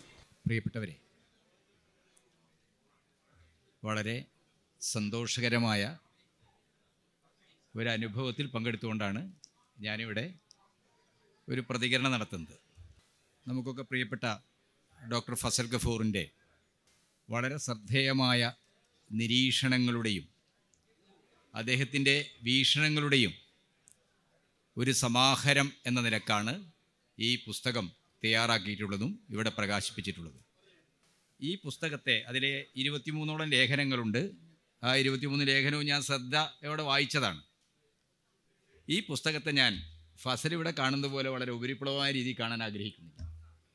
ഇത് ഇന്നത്തെ ഒരു ലോകത്തിൻ്റെയും നമ്മുടെ രാജ്യത്തിൻ്റെയൊക്കെ സന്ദർഭത്തിൽ മതാധികാരത്തിൻ്റെതായ പ്രാചീന യുക്തികളിലേക്ക് നമ്മുടെ ആകെ തിരിച്ചു കൊണ്ടുപോകാനുള്ള തീവ്ര വലതുപക്ഷ ശ്രമങ്ങൾക്കെതിരായ ആധുനികതയുടേതായ ചില ചിന്താശകലങ്ങളാണ്. അതിൻ്റെ സമഗ്രതയെ സംബന്ധിച്ച് എനിക്ക് അഭിപ്രായ വ്യത്യാസമുണ്ട്. പക്ഷേ മതാധികാരമാണ് ഇനി ലോകത്തിൻ്റെ ഭാവി എന്നാണ് പലരും പറയുന്നത്. ട്രംപ് 4 വർഷങ്ങൾക്ക് ശേഷം രണ്ടാമതും അധികാരത്തിലേക്ക് തിരിച്ചു വരുമ്പോൾ കുടിയേറ്റ വിരുദ്ധതയുടേതായ ആംഗ്ലോ സാക്സൺ വംശീയത എന്ന് പറയുന്നത് പ്രൊട്ടസ്റ്റൻ്റ് മതാധികാര, അമേരിക്കയിൽ പ്രൊട്ടസ്റ്റൻ്റ് അധികാരത്തിൻ്റെതായ എന്ന് പറഞ്ഞു കഴിഞ്ഞാൽ മധ്യകാലഘട്ടത്തെ യൂറോപ്പ് തോൽപ്പിച്ച കത്തോലിക്ക അധികാരത്തിൻ്റെതായ പുതിയൊരു ലോകക്രമം ഉണ്ടാക്കാനാണ്. ആര്യവംശത്തെക്കുറിച്ചാണ് ഹിറ്റ്ലർ സംസാരിച്ചതെങ്കിൽ ട്രംപ് കത്തോലിക്ക മതാധികാരത്തിൻ്റെതായ, പഴയ സഭാധികാരത്തിൻ്റെതായ, പൗരോഹിത്യ വാഴ്ചയുടേതായ ഒരു പുതിയ ലോകക്രമം ഉണ്ടാക്കാനുള്ള ശ്രമം നടത്തുകയാണ്. അതിൻ്റെ അനുബന്ധമായി നിന്നുകൊണ്ട് നമ്മുടെ രാജ്യത്ത് 56 ഇഞ്ച് മാറുവണ്ണമുള്ള ഒരാൾ ഇവിടുത്തെ ഭൂരിപക്ഷതയുടെ ഹൈന്ദവതയുടേതായ ഒരു മതാധികാര വ്യവസ്ഥ ഉണ്ടാക്കാൻ ശ്രമിക്കുകയാണ്. ഈ മതാധികാരത്തിൻ്റെ യുക്തികളെയാണ് ഇതിലെ പ്രധാനപ്പെട്ട ലേഖനങ്ങളെല്ലാം ചോദ്യം ചെയ്യുന്നത്. ഇതിൽ എന്നെ ഏറ്റവും ആകർഷിച്ചതും ഒരുപക്ഷെ ഡോക്ടർ ഫസൽ ഗഫൂർ ഗൗരവപൂർവ്വം എഴുതേണ്ടതുമായിരുന്ന ഒരു ലേഖനം ഗാന്ധിജിയും പെരിയോറും തമ്മിലുള്ള താരതമ്യമാണ്. ആ താരതമ്യത്തിലെല്ലാം ഉണ്ട് ഗാന്ധിജിയുടെ ഒരു പക്ഷേ ബ്രാഹ്മണ മതാധികാരത്തോടടുക്കാവുന്ന, ഗാന്ധിക്ക് അങ്ങനെ ഒരു നിലപാടില്ല, പക്ഷെ അദ്ദേഹത്തിൻ്റെ സമീപനങ്ങൾ എന്താണ്, വലിച്ചു വെച്ച് അങ്ങോട്ട് പോകും. മതാധികാരത്തോടടുക്കാവുന്ന യുക്തിയെ ഏറ്റവും ശക്തമായി ഖണ്ഡിച്ചിട്ടുള്ളത് പെരിയോറാണ്. ആ പെരിയോറിൻ്റെ ഒരു നിരീക്ഷണം അത് ഞാനിവിടെ പറയണോ എന്ന് ഞാൻ ആലോചിച്ചു. ഏതായാലും പറയാം. എന്താണ് ഡോക്ടർ ഫസൽ ഗഫൂർ ആ പുസ്തകത്തിൽ എഴുതിയിട്ടുണ്ട്. അതായത് ഗാന്ധി 30-ാം വയസ്സിൽ ജീവിതത്തിൻ്റെ എല്ലാ ലൗകികതയും ഉപേക്ഷിച്ച് ബ്രഹ്മചര്യത്തിലേക്ക് പോയ ആളാണ്. എന്നാൽ 70-ാം വയസ്സിൽ 30 വയസ്സുള്ള അദ്ദേഹത്തിൻ്റെ സെക്രട്ടറി ആയിരുന്നു അല്ലേ, പെൺകുട്ടിയെ പ്രണയിച്ച ആളാണ്. എന്ന് പറഞ്ഞാൽ 2 ദർശനങ്ങളാണ്. ജീവിതത്തെ, അതിൻ്റെ നൈസർഗികതയെ, അതിൻ്റെ സഹജഭാവങ്ങളെ ത്യജിക്കുന്ന സഹന സന്ദേശമാണ് ഒരു ഭാഗത്ത് ഗാന്ധി നൽകിയതെങ്കിൽ, ജീവിതത്തെ അതിൻ്റെ സഹജമായ നൈസർഗികമായ എല്ലാത്തിനെയും ആഘോഷമാക്കണമെന്ന് പറഞ്ഞ ബ്രാഹ്മണാധികാരത്തിൻ്റെ യുക്തികളെ തൻ്റെ ജീവിതത്തിലുടനീളം നിരന്തരമായി ഖണ്ഡിച്ച ഒരു മഹാപ്രതിഭയാണ് പെരിയോർ. നമ്മൾ ആരെ ഭാഗത്ത് നിൽക്കും എന്നുള്ളതൊരു പ്രശ്നമാണ്. ഈ ലേഖനം വായിച്ചുകൊണ്ട് മാത്രമല്ല, നമ്മൾ പെരിയോറുടെ ഭാഗത്ത് നിൽക്കണോ ഗാന്ധിയുടെ ഭാഗത്ത് നിൽക്കണോ. പക്ഷേ ഇത് രണ്ടും ചേർന്നതാണ് ഇന്ത്യ എന്ന ഐഡിയോളജി, ഇന്ത്യ എന്ന ആശയം. ആ ആശയം, ഇന്ത്യ എന്ന ആശയം വലിയ രീതിയിൽ ചോദ്യം ചെയ്യപ്പെടുന്ന ഒരു ചരിത്ര സന്ദർഭത്തിലാണ് ഭൂരിപക്ഷതയുടേതായ ഒരു മതാധികാര പ്രത്യയശാസ്ത്രം രൂപപ്പെടുത്താൻ. അവിടെയാണ് ഗോവധമൊക്കെ വരുന്നത്. ഈ കുടുംബാരോഗ്യ സർവേ, നരേന്ദ്രമോദി സർക്കാരിൻ്റെ കുടുംബാരോഗ്യ സർവേ 5, ഏറ്റവും ഒടുവിലത്തെ കുടുംബാരോഗ്യ സർവേ, ആ റിപ്പോർട്ട് നമ്മൾ വായിച്ചാൽ നമ്മൾ എന്താ കാണുന്നത്? ഇന്ത്യയിലെ ജനങ്ങളിൽ 81% ആൾക്കാരും മാംസബുക്കുകളാണ്, അതിൽ 71% ആൾക്കാരും ബീഫ് കഴിക്കുന്നവർ. പക്ഷേ പാവം നമ്മളെ പുറത്തുവിട്ടപ്പോൾ സെൻസസ് റിപ്പോർട്ട് എന്ന് പറയുന്നത് 2011-ലാണ്. 2011 സെൻസസ് അനുസരിച്ച് എന്താണ്, ഇന്ത്യയിൽ 14.5% മുസ്ലിങ്ങൾ. ഫെർട്ടിലിറ്റി റേറ്റ് കുറഞ്ഞിരിക്കുകയാണല്ലോ ഇപ്പോൾ മുസ്ലിങ്ങളുടെ, വലിയ രീതിയിൽ കുറഞ്ഞിരിക്കുകയാണ്. അതാണ് കേന്ദ്ര ആരോഗ്യ വകുപ്പിൻ്റെ റിപ്പോർട്ട് പറയുന്നത്. എന്നാലും ഒരു കാലം ഒക്കെ കണക്കെടുക്കുമ്പോൾ ഒരു 15% മുസ്ലിങ്ങൾ ഉണ്ടാവും ഇന്ത്യയിൽ. പക്ഷേ ബീഫിൻ്റെ പേരിൽ KT കുഞ്ഞിക്കണ്ണൻ ബീഫ് കഴിക്കുന്ന ആളല്ലേ, സെക്യൂരിറ്റി ബീഫ് കഴിക്കുന്ന ആളല്ലേ. എന്താ, നമ്മളൊക്കെ പരസ്യമായിട്ട് ബീഫ് കഴിക്കുന്ന ആൾക്കാരാണ്. ആരെങ്കിലും വളഞ്ഞു വെച്ചിട്ട് ജയ് ശ്രീരാം വിളിച്ചിട്ട് ഞങ്ങളെ കൊല്ലാൻ വരുന്നുണ്ടോ, തല്ലാൻ വരുന്നുണ്ടോ? എന്തുകൊണ്ട് അക്കലക്, എന്തുകൊണ്ട് ജുനൈദ്, എന്തുകൊണ്ട് പഹ്ലുഗാൻ? ഈ ചോദ്യം നമ്മൾ ഉയർത്തുമ്പോൾ ഭൂരിപക്ഷതയുടേതായ ഒരു മതാധികാര പ്രത്യയശാസ്ത്രം, മെജോറിറ്റിനിസം രൂപപ്പെടുത്താൻ ഭക്ഷണത്തെപ്പോലും ഉപയോഗിക്കുകയാണ്. അതിൻ്റെ യുക്തിയാണ് കാഞ്ചായളിയ അദ്ദേഹത്തിൻ്റെ എരുമദേശീയതയിൽ ചോദ്യം ചെയ്യുന്നത്. അതിൻ്റെ യുക്തിയാണ് പ്രൊഫസർ ജാ ജീവശാസ്ത്രത്തിൻ്റെ സാധ്യതകളൊക്കെ കൂടി ഉപയോഗപ്പെടുത്തിക്കൊണ്ട് അദ്ദേഹത്തിൻ്റെ വിശുദ്ധ പശു എന്ന പുസ്തകത്തിൽ വളരെ മനോഹരമായിട്ട് ഖണ്ഡിക്കുന്നത്. ആ ഒരു യുക്തിയുടെ, ആ ഒരു സെക്കുലറിസത്തിൻ്റെ, ഭൂരിപക്ഷതയുടേതായ ഒരു ദേശീയത രൂപപ്പെടുത്തുന്ന നീക്കങ്ങൾക്കെതിരായിട്ടുള്ള തൻ്റെ നിരീക്ഷണങ്ങളാണ്. പിന്നെ അദ്ദേഹം ദേശീയ രാഷ്ട്രീയത്തിൽ നല്ല പാണ്ഡിത്യമുള്ളായതുകൊണ്ട് ഈ അടിയന്തരാവസ്ഥയും കാര്യങ്ങളൊക്കെ പറഞ്ഞു പോകുന്നു എന്നതാണ്. പിന്നെ എൻ്റെ പ്രിയപ്പെട്ട സുഹൃത്ത് പ്രതിപക്ഷ നേതാവ്, ഈ നിരീക്ഷിക്കപ്പെടുന്ന ലോകത്താണ് നമ്മൾ ജീവിക്കുന്നത്. പ്രൊപ്പഗൻഡയുടെ ഐഡിയോളജി എന്ന് പറയുന്നത് പ്രൊപ്പഗൻഡയായിട്ട് മാറി. ഐഡിയോളജിയൊക്കെ പോയി, പ്രൊപ്പഗൻഡയാണ് ഇപ്പോൾ ഐഡിയോളജി എന്ന് പറയുന്നത്. ഇന്ത്യയിൽ അത് ആരംഭിച്ചത് നാഗർഹോള സംഭവത്തോടുകൂടിയായിരുന്നു. ഇന്ദിരാഗാന്ധിയാണ് നാഗർഹോള വധിക്കപ്പെട്ടതുമായി ബന്ധപ്പെട്ടുകൊണ്ട് അദ്ദേഹം എങ്ങനെ നിരീക്ഷിക്കപ്പെട്ടു. നമ്മുടെ രാജ്യത്ത് ഇത് ആരംഭിക്കുന്നത് ഇന്ദിരാഭരണത്തിൻ്റെ കാലത്താണ്. ഇന്ന് ഈ ഇൻഫോർമാറ്റിക്സിൻ്റെ, പ്രത്യേകിച്ച് കമ്പ്യൂട്ടറിൻ്റെ, ഇൻ്റർനെറ്റിൻ്റെ ഒക്കെ ഒരു സാധ്യതകളെ ഉപയോഗപ്പെടുത്തിക്കൊണ്ടുള്ള ഈ ഇൻഫോർമേഷൻ ടെക്നോളജിയുടെ ഒരു യുഗത്തിൽ അത് വളരെ തീവ്രമാണ്. എങ്ങനെയാണ് നമുക്ക് ആവശ്യമായ ഒരു ബോധം, പൊതുബോധം, ഇപ്പോൾ ഹിന്ദുത്വ ഒരു പൊതുബോധമാകുന്നത് എങ്ങനെയാണ്? ഡോക്ടർ KM അനിൽ കഴിഞ്ഞ ദിവസം ഒരു യോഗത്തിൽ പ്രസംഗിച്ചുകൊണ്ട് പറഞ്ഞത്, അദ്ദേഹം ഒരു നാടക ക്യാമ്പിൽ പോയി, കുട്ടികളുടെ നാടക ക്യാമ്പിൽ പോയപ്പോൾ ആ ക്യാമ്പിൽ ഈ 3 ഗ്രൂപ്പായിട്ട് തിരിച്ചിട്ട് നാടകം ഉണ്ടാക്കാൻ കുട്ടികളോട് പറഞ്ഞു. അപ്പം അനിൽ അവിടെ ചെന്നപ്പോൾ അനിലോട് ഒരു ഗ്രൂപ്പ് പങ്കെടുക്കാൻ പറഞ്ഞു. അനിൽ പോയ ഗ്രൂപ്പ് വിവാഹം എന്ന് പറയുന്ന ഒരു സബ്ജക്റ്റിനെ കേന്ദ്രീകരിച്ച് നാടകം ഉണ്ടാകുന്ന ഗ്രൂപ്പിലാണ്. ആ ഗ്രൂപ്പിലെ കുട്ടികൾ ചർച്ച ചെയ്യുന്നത് എന്താണ്, വിവാഹം നടത്തണമെങ്കിൽ നാടകത്തിൽ വധുവും വരനുമാണല്ലോ ആദ്യം വേണ്ടത്. പക്ഷേ കുട്ടികൾ അന്വേഷിക്കുന്നത് കല്യാണം നടത്തിക്കൊണ്ടിരിക്കുന്ന നമ്പൂതിരി ആരാകുമെന്നാണ്. ഈ രീതിയിലേക്ക് നമ്മുടെ പൊതുബോധം എങ്ങനെ മാറി? നമ്മളറിയാതെ നമ്മുടെ മുമ്പിലെത്തുന്ന ആശയങ്ങൾ, നമ്മുടെ സാധാരണ ജീവിത സന്ദർഭത്തിലെ നിരവധി അനുഭവങ്ങൾ, ഇതെല്ലാം എന്താണ്, ഹിന്ദുത്വത്തെ ഒരു പൊതുബോധമാക്കി മാറ്റിക്കൊണ്ടിരിക്കുകയാണ്. ഈ പൊതുബോധത്തെ ശക്തിപ്പെടുത്തുന്ന തരത്തിൽ ഇപ്പോൾ രാമപ്രതിഷ്ഠയും അയോധ്യയിലെ വിധിയുമായി ബന്ധപ്പെട്ട് ഡോക്ടർ ഫസലിൻ്റെ അഭിപ്രായത്തോട് എനിക്ക് യോജിപ്പില്ല. ഇന്ത്യയുടെ നീതിന്യായ പീഠം അങ്ങേയറ്റ പക്ഷപാതപരമായ രീതിയിൽ സുന്നി വഖഫ് ബോർഡിൻ്റെ ഉടമസ്ഥയിലുള്ളതാണ് 2.4% ഏക്കർ ഭൂമി. ഉടമസ്ഥ അവർക്കാണെങ്കിലും എന്താണ് വിശ്വാസം, അവിടെയാണ് രാമൻ ജനിച്ചതെന്ന് ഡോക്ടർ റോമിള തോപ്പറിനെ പോലുള്ള ആളുകൾ അതൊരു മൗഢ്യമാണ്. രഞ്ജൻ ഗൊഗോയിയെ പോലുള്ള ആളുകൾ നടത്തിയ ഒരു മൗഢ്യ പ്രസ്താവനയാണ് യഥാർത്ഥത്തിൽ ഈ വിധി എന്ന് പറയുന്നത്. ഇതിലെന്ത് വസ്തുതയാണുള്ളത്? രാമൻ അവിടെയാണ്, ശ്രേതായുഗത്തിലെ രാമൻ ഈ ബാബ്രി മസ്ജിദിൻ്റെ 3 കുംഭഗോപുരങ്ങൾ നിലനിന്ന ഈ സ്ഥലത്ത് തന്നെയാണ് ജനിച്ചത് എന്നതിന് ചരിത്രത്തിൻ്റെ, പുരാവസ്തു ഉത്ഖനനത്തിൻ്റെ എന്ത് തെളിവാണുള്ളത്? ഒരു തെളിവുമില്ല. അപ്പോൾ തെളിവില്ലാതെ വിശ്വാസത്തെ ആധാരമാക്കി ഇന്ത്യ പോലെ ഒരു ജനാധിപത്യ രാജ്യത്തെ കോടതി ബാബ്രി മസ്ജിദ് പോലെ ലിബറൽ കമ്മീഷൻ റിപ്പോർട്ടിൽ പറഞ്ഞത് ഈ രാജ്യത്തെ വർഗീയ വിഭജനത്തിൻ്റെ തീരത്തിലേക്ക് നയിച്ച സംഭവമാണ് ബാബ്രി മസ്ജിദ് എന്നാണ്. ആ സംഭവത്തിൽ സുപ്രീം കോടതി അനീതികരമായ, അന്യായകരമായ ഒരു വിധിയാണ് നടത്തിയത്. ഞാനും ഡോക്ടർ ഹുസൈൻ രണ്ടത്താൻ ഇത് സംബന്ധമായ ഒരു സാധനം എഴുതി ഞങ്ങൾ പ്രസിദ്ധീകരിച്ചിട്ടുണ്ട്. ആ സമയത്ത് ഇത് അനീതികരമായ ഒരു വിധിയാണ്. അത് പറയാനുള്ള ഒരു ധർമ്മധീരത നമുക്കെല്ലാം ഉണ്ടാവണം എന്നുള്ളതാണ്. ഡോക്ടർ ഫസൽ ഗഫൂറിനെ പോലുള്ള ആളുകൾ അത്തരം ധർമ്മധീരത പ്രകടിപ്പിക്കണം എന്നുള്ളതാണ്. അതിനെ അംഗീകരിക്കാൻ പാടില്ല എന്നുള്ളതാണ് അഭിപ്രായം.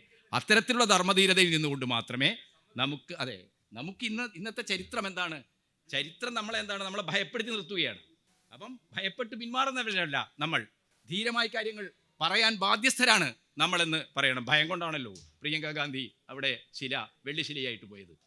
ഭയം കൊണ്ടാണല്ലോ കമൽനാഥ് അവിടെ വെള്ളിശിലയായി പോയത്. അപ്പോൾ അന്യായപരമായ ഒരു നിലപാട് ഭരണകൂടം സ്വീകരിക്കുക, ഹിന്ദുത്വ ശക്തികൾക്ക് കീഴടങ്ങുക. അതുകൊണ്ടെന്താണ്, പൊതുബോധം അവർക്ക് അനുകൂലമായതുകൊണ്ട് നമ്മളവിടെ വെള്ളിശില കൊടുക്കണോ? ഇതാണ് നമ്മുടെ പ്രശ്നം. തീർച്ചയായിട്ടും ഈ പുസ്തകം അത്തരം ആലോചനകൾക്കും ചർച്ചകൾക്കും സത്യത്തിൻ്റെ വഴിയേയുള്ള നമ്മുടെ സഞ്ചാരങ്ങൾക്കും നമ്മളെ പ്രേരിപ്പിക്കും എന്നാണ് ഞാൻ കാണുന്നത്. ഫസൽ ഗഫൂറിന് ഇനിയും എഴുതാൻ കഴിയട്ടെ. ഞങ്ങൾ നിരന്തരമായിട്ട് ചർച്ച ചെയ്യുന്ന ആൾക്കാരാണ്. ഇനിയും ഇതുപോലുള്ള പുസ്തകങ്ങൾ ഉണ്ടാവട്ടെ. ഡോക്ടർ മുനീറിന് ഈ ഒരു പ്രസാധകൻ എന്ന നിലയ്ക്ക് അദ്ദേഹത്തിന് ഇത്തരം പുസ്തകങ്ങൾ ഇനിയും പ്രസിദ്ധീകരിക്കാനുള്ള അവസരമുണ്ടാകട്ടെ. ഇങ്ങനെ പ്രകാശന ചടങ്ങുകളിലൂടെ നമുക്ക് ഇത്തരം ആശയങ്ങളൊക്കെ വിനിമയം ചെയ്യാനുള്ള, അത് ജനാധിപത്യത്തിൻ്റെ ഏറ്റവും പ്രധാനപ്പെട്ട പ്രശ്നമാണ്, വാദങ്ങളും പ്രതിവാദങ്ങളും അവതരിപ്പിക്കാനുള്ള അവസരം ഉണ്ടാകുന്നുള്ളത് എന്ന അഭ്യർത്ഥനയോടെ ഞാൻ അവസാനിപ്പിക്കുന്നു. അടുത്തതായി നമ്മോട് സംവദിക്കുന്നത് മുതിർന്ന മാധ്യമ പ്രവർത്തകൻ NP ചെക്കുട്ടി. ബഹുമാനപ്പെട്ട അധ്യക്ഷൻ ഡോക്ടർ മുനീർ, എൻ്റെ പ്രിയപ്പെട്ട സുഹൃത്ത് ഡോക്ടർ ഫസൽ ഗഫൂർ, സഖാവ് KT കുഞ്ഞിക്കണ്ണൻ, പ്രിയപ്പെട്ട UK കുമാരൻ, ഹുസൈൻ രണ്ടത്താണി, വേദിയിലും സദസ്സിലുള്ള മറ്റ് സുഹൃത്തുക്കളെ, ഈ പുസ്തക പ്രകാശനത്തിന് എന്നെ ക്ഷണിച്ചതിന് ഞാൻ MESനോടും ഡോക്ടർ ഫസൽ ഗഫൂറിനോടും നന്ദി പറയുകയാണ്. ഫസൽ ഗഫൂർ എന്ന് പറയുന്ന വ്യക്തിയുമായിട്ട് കേരളത്തിൻ്റെ പൊതുജീവിതത്തിൽ അദ്ദേഹം വളരെ പ്രധാനപ്പെട്ട ഒരു സാന്നിധ്യമായിട്ട് ഉയർന്നു വരുന്നതിന് എത്രയോ മുമ്പ്, ഏതാണ്ട് ഒരു 4.5 പതിറ്റാണ്ട് കാലം മുമ്പ് നേരിട്ട് പരിചയപ്പെടാനും ഇടപെടാനും ആരംഭിച്ച ഒരാളാണ് ഞാൻ. സത്യത്തിൽ ഒരിക്കലും അത് സംഭവിക്കാൻ പാടില്ലാത്തതാണ്. അദ്ദേഹം എനിക്ക് വേല വയ്ക്കാൻ ശ്രമിച്ച് പരാജയപ്പെട്ട അദ്ദേഹത്തിൻ്റെ പ്രശ്നം. പക്ഷേ എന്നെപ്പോലൊരാൾ യഥാർത്ഥത്തിൽ 70കളുടെ മധ്യത്തിൽ ഡോക്ടർ PK അബ്ദുൽ ഗഫൂറിൻ്റെ വീട്ടിൽ കയറി ചെല്ലുക എന്നുള്ളത് ഇന്ന് ആലോചിക്കുമ്പോൾ വലിയ അത്ഭുതം തോന്നുന്നൊരു കാര്യമാണ്. കാരണം അന്ന് എനിക്ക് സത്യത്തിൽ ഒരു ചെരുപ്പ് പോലും ഉണ്ടായിരുന്നില്ല. അതാണ് എൻ്റെ യാഥാർത്ഥ്യം. അങ്ങനെ കേരളത്തിലെ സമൂഹത്തിൽ വളരെ താഴെയുള്ള, വളരെ പരിമിത വിഭവരായിട്ടുള്ള എന്നെപ്പോലുള്ള ആളുകൾ, എന്നെ കണ്ടാൽ തന്നെ ആളുകൾക്ക് അറിയും ഇയാളൊരു പിറയാണെന്ന്. പക്ഷേ അങ്ങനെയുള്ള ഒരു വിദ്യാർത്ഥിയെ സ്വന്തം വീട്ടിൽ കയറ്റാൻ ഒരു മടിയും കാണിക്കാതിരുന്നൊരു വ്യക്തിയായിരുന്നു ഫസൽ. വാപ്പ ഉള്ളപ്പോൾ പുള്ളി നമ്മളോട് പറഞ്ഞിട്ട് കയറണ്ടെന്നറിയോ, കാരണം അത് വേറെ വിഷയങ്ങളാണ്. കാരണം വാപ്പയോട് അദ്ദേഹത്തിന് അങ്ങനെ ഒരു ബന്ധമാണ്. പക്ഷേ അന്ന് മുതൽ ഇന്ന് വരെ ഞാൻ കാണുന്നൊരു പ്രത്യേകത ഫസൽ ഗഫൂറിൽ, അദ്ദേഹത്തിന് മനുഷ്യരോടുള്ള ഈ അസാധാരണമായ സഹഭാവം എന്നുള്ള സ്വഭാവമാണ്. അത് വളരെ എളുപ്പത്തിൽ നമുക്ക് ആർജിക്കാൻ കഴിയുന്നതല്ല. അത് യഥാർത്ഥത്തിൽ അടിയിൽ നിന്ന്, നമ്മുടെ മനസ്സിൻ്റെ ഏതോ ആഴങ്ങളിൽ നിന്ന് വരുന്ന ഒരു സ്വഭാവം. എല്ലാ മനുഷ്യരോടും തുല്യതയോടെ പെരുമാറാനുള്ള, ഏറ്റവും താഴെയുള്ള, സമൂഹത്തിലെ ഏറ്റവും താഴെയുള്ള മനുഷ്യരോട് പോലും സമഭാവനയോടെ പെരുമാറാനുള്ള അദ്ദേഹത്തിൻ്റെ കാഴ്ചപ്പാട്, പിന്നീട് അദ്ദേഹം എടുത്ത പല നിലപാടുകളിൽ ഞാൻ അദ്ദേഹത്തിൻ്റെ പൊതുജീവിതത്തിലായാലും ശരി, അദ്ദേഹം നയിക്കുന്ന പ്രസ്ഥാനത്തിൻ്റെ കാര്യത്തിലായാലും ശരി, ഒക്കെ തന്നെ ഈ സാമൂഹികമായ നീതിയെ സംബന്ധിച്ചുള്ള അദ്ദേഹത്തിൻ്റെ ശക്തമായിട്ടുള്ള അവബോധം, അതിനോടുള്ള കമ്മിറ്റ്മെൻറ്റ് യഥാർത്ഥത്തിൽ ഫസൽ ഗഫൂറിൻ്റെ വ്യക്തിജീവിതത്തിലെ, പൊതുജീവിതത്തിലെ ഏറ്റവും പ്രധാനപ്പെട്ട ഘടകമായിട്ട് ഞാൻ കാണുന്നു. ആ നിലയിലൊരു നിലപാടെടുക്കാൻ അദ്ദേഹത്തിന് സാധിച്ചത് എന്തുകൊണ്ട് എന്നതിനെക്കുറിച്ചാണ് ഞാൻ ഇപ്പോൾ ആലോചിക്കുന്നത്. അതിനെക്കുറിച്ച് വളരെ ചുരുങ്ങിയ വാക്കുകൾ മാത്രം പറയാനാണ്. കാരണം നമ്മുടെ പ്രതിപക്ഷ നേതാവിൻ്റെ പ്രസംഗത്തിൽ അദ്ദേഹം പറഞ്ഞൊരു പ്രധാനപ്പെട്ട കാര്യം, ഇന്ന് ഉള്ള ഇമേജറികളുടെ, പ്രതിച്ഛായകളുടെ ലോകത്തെക്കുറിച്ചാണ് അദ്ദേഹം പറഞ്ഞത്. ലോകത്തെ ആകെ നമുക്ക് നിയന്ത്രിക്കാൻ ഈ പ്രതിച്ഛായകൾ മതി എന്നാണ് പൊതുവിലുള്ള ഒരു വിശ്വാസം. മാനുഫാക്ചറിങ് കൺസെൻറ്റ് എന്ന പേരിൽ മാർഷൽ മക്ലൂഹാനെ പോലുള്ള തിയറിറ്റീഷ്യൻസുകാർ അത് പറഞ്ഞിട്ടുമുണ്ട്. നമ്മുടെ മുമ്പിലുണ്ടാക്കാവുന്ന, ലോകത്തെ കയ്യിലെടുക്കാവുന്ന തരത്തിലുള്ള പ്രതിച്ഛായകൾ കൊണ്ട് ലോകത്തെ മാറ്റിമറിക്കാൻ കഴിയും എന്നുള്ളതാണ്.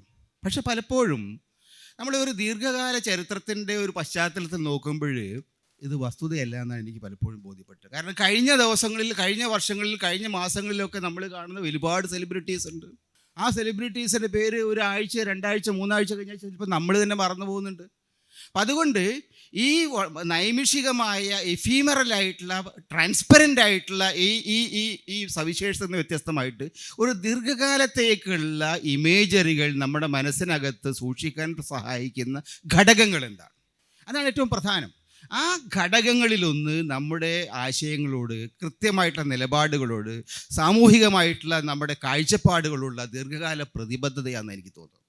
ആ പ്രതിബദ്ധതയാണ് യഥാർത്ഥത്തിൽ ഒരു വ്യക്തിയെ ഒരു സമൂഹത്തിൻ്റെ മുമ്പിലേക്ക് നയിക്കുന്നത്. സമൂഹം ഒരാളെ ആക്സെപ്റ്റ് ചെയ്യുന്നത് അങ്ങനെയുള്ള ഏതെങ്കിലും ഒരു താൽക്കാലികമായ ഇതിൻ്റെ അടിസ്ഥാനത്തിലല്ല, മറിച്ച് വളരെ ദീർഘമായിട്ടുള്ള ഒരു പാരമ്പര്യത്തിൻ്റെ കൂടി അടിസ്ഥാനത്തിലാണ് എന്നുള്ളതാണ്. അതുകൊണ്ടാണ് ഡോക്ടർ ഫസൽ ഗഫൂർ ഇന്ന് വളരെ വ്യത്യസ്തനായിട്ടൊരു കഥാപാത്രമായിട്ട് നിൽക്കുന്നതിൻ്റെ കാരണം, അദ്ദേഹം വലിയ ഡോക്ടറാണ്, അദ്ദേഹം ചിന്തകനാണ്, അദ്ദേഹം പ്രഭാഷകനാണ്, അദ്ദേഹം എഴുത്തുകാരനാണ്, പല കാര്യങ്ങളുമാണ്. പക്ഷെ ഇതൊക്കെ ആകുമ്പോഴും അദ്ദേഹം കേരളത്തിലെ സാമൂഹിക ജീവിതത്തിൽ ഒരു ദീർഘകാല പാരമ്പര്യത്തിൽ ആണ് ഉയർന്നു വരുന്ന ഒരാൾ കൂടിയാണ്. നമ്മുടെ ഒരു ആമ്പലുണ്ടാകുന്നത്, ആമ്പൽ നിങ്ങൾക്ക് ഇങ്ങനെ പെട്ടെന്ന് ഉണ്ടാക്കിയെടുക്കാൻ കഴിയില്ല, അത് അടിയിൽ നിന്ന് ഉയർന്നു വരുന്നൊരു പ്രതിഭാസമാണ്. അതേമാതിരി ഒരു നൂറ്റാണ്ട് കാലത്തിൻ്റെ ചരിത്രത്തിൻ്റെ ഒരു ഉൽപ്പന്നം കൂടിയാണ് ഡോക്ടർ ഫസൽ ഗഫൂർ എന്ന് പറയാൻ എനിക്ക് മടിയില്ല. അദ്ദേഹം അത് സമ്മതിച്ചു തരുമെന്ന് എനിക്കറിയാം. എന്നെ പറയുമ്പോൾ എൻ്റെ വാപ്പയെക്കുറിച്ച് പറയുമ്പോൾ അദ്ദേഹം പറയുന്നുണ്ട്, മുനീറിനെ കുറിച്ച് പറയും. അതൊക്കെ ശരിയാണ്. അതെന്തുകൊണ്ട്? കാരണം അത് ആ പാരമ്പര്യം എന്ന് പറയുന്നത് കേരളത്തിൻ്റെ സാമൂഹിക ചരിത്രത്തിൻ്റെ ഒരു പ്രധാനപ്പെട്ട ഘടകമാണ്. കൊടുങ്ങല്ലൂർ എന്ന് പറയുന്ന പ്രദേശം എന്തുകൊണ്ടാണ് കേരളത്തിൻ്റെ സാമൂഹിക ജീവിതത്തിൽ, കേരളത്തിൻ്റെ സാംസ്കാരിക ജീവിതത്തിൽ ഒരു വലിയ പ്രധാനപ്പെട്ട ഒരു ഏരിയ ആയിട്ട് മാറുന്നത്? കാരണം അവിടെയാണ് നമ്മുടെ വിജ്ഞാനത്തിൻ്റെ വെളിച്ചം വന്നിട്ടുള്ളത്. അവിടെയാണ് കേരളത്തിലെ സാമൂഹിക നീതിയുടെ ആശയങ്ങൾ ആദ്യമായിട്ട് ഉൽപ്പാദിപ്പിക്കപ്പെട്ടിട്ടുള്ളത്. അവിടെ നിന്നാണ് മലബാറിലേക്ക് ഒരുപാട് ആളുകൾ അവിടുന്ന് വന്നിട്ടുണ്ട്. മുഹമ്മദ് അബ്ദുറഹ്മാൻ പോലുള്ള ആളുകൾ അവിടെ നിന്നാണ് വന്നിട്ടുള്ളത്. അതുപോലെ തന്നെ KM സീതിയെ പോലുള്ള ആളുകൾ അവിടെ നിന്നാണ് വന്നിട്ടുള്ളത്. അദ്ദേഹത്തിൻ്റെ കുടുംബത്തിലുള്ള ആളുകൾ അവിടെ നിന്നാണ് വന്നിട്ടുള്ളത്. ആ തരത്തിൽ യഥാർത്ഥത്തിൽ കേരളത്തെ സംബന്ധിച്ചിടത്തോളം വളരെ ദീർഘമായിട്ടുള്ളൊരു പാരമ്പര്യമുണ്ട്. അത് ആരംഭിക്കുന്നത് ഏറ്റവും ചുരുങ്ങിയത് 1920കളിലെ ഐക്യസംഘം പോലുള്ള പ്രസ്ഥാനങ്ങളിലൂടെയാണ്. ഐക്യസംഘം എന്ന് പറയുന്നത് വലിയ പ്രമാണി കുടുംബങ്ങൾ തമ്മിൽ തർക്കം തീർക്കാൻ തുടങ്ങിയതാണെങ്കിലും കേരളത്തിൽ പിന്നീട് അത് കേരളത്തിൻ്റെ സമൂഹത്തിലെ ഇസ്ലാമിക മുസ്ലിം സമൂഹത്തിലെ പുരോഗമനപരമായ കാഴ്ചപ്പാടുകളെ കേന്ദ്ര ഭൂമിയായിട്ട് മാറിയിട്ടുണ്ട്. അതാണ് ഇന്നത്തെ കേരളത്തിൻ്റെ ഏറ്റവും പ്രധാനപ്പെട്ട ശക്തി കേന്ദ്രങ്ങളിലൊന്ന് എന്ന് പറയുന്നത്. ഇന്നത്തെ കേരളത്തിൻ്റെ നൈതികമായിട്ടുള്ള യോഗ്യതകളുടെ, ഇന്നത്തെ കേരളത്തിൻ്റെ സാമൂഹികമായ ഐക്യത്തിൻ്റെ, ഇന്നത്തെ കേരളത്തിൻ്റെ ഏറ്റവും വലിയ സാംസ്കാരികമായിട്ട് ഈടുവെപ്പുകളിലൊന്ന് അവിടെ നിന്നാണ് വരുന്നത്. അത് ഈ ഐക്യസംഘത്തിലൂടെ പിന്നെ വിദ്യാഭ്യാസ പ്രവർത്തനങ്ങളിലൂടെയൊക്കെ സാമൂഹികമായിട്ട് നീതിക്ക് വേണ്ടിയുള്ള പ്രവർത്തനങ്ങളിലൂടെ അതങ്ങനെ ദീർഘമായിട്ട് മുന്നോട്ട് പോയിട്ടുള്ളതാണ്. ആ പാരമ്പര്യങ്ങളെ സൂക്ഷിക്കുക എന്നുള്ളത് വളരെ വളരെ പ്രധാനമായിട്ടാണ് ഞാൻ കാണുന്നത്. ആ പാരമ്പര്യങ്ങളെ നമ്മൾ പാടിപ്പുകഴ്ത്തുക എന്നുള്ളത് വളരെ പ്രധാനമായിട്ടാണ് ഞാൻ കാണുന്നത്. അതുകൊണ്ടൊക്കെയാണ് ഫസൽ ഗഫൂർ എന്ന് പറയുന്ന വ്യക്തി യഥാർത്ഥത്തിൽ ഒരു 100 കൊല്ലത്തിൻ്റെ പാരമ്പര്യത്തിൽ നിന്ന് വരുന്നതാണ്.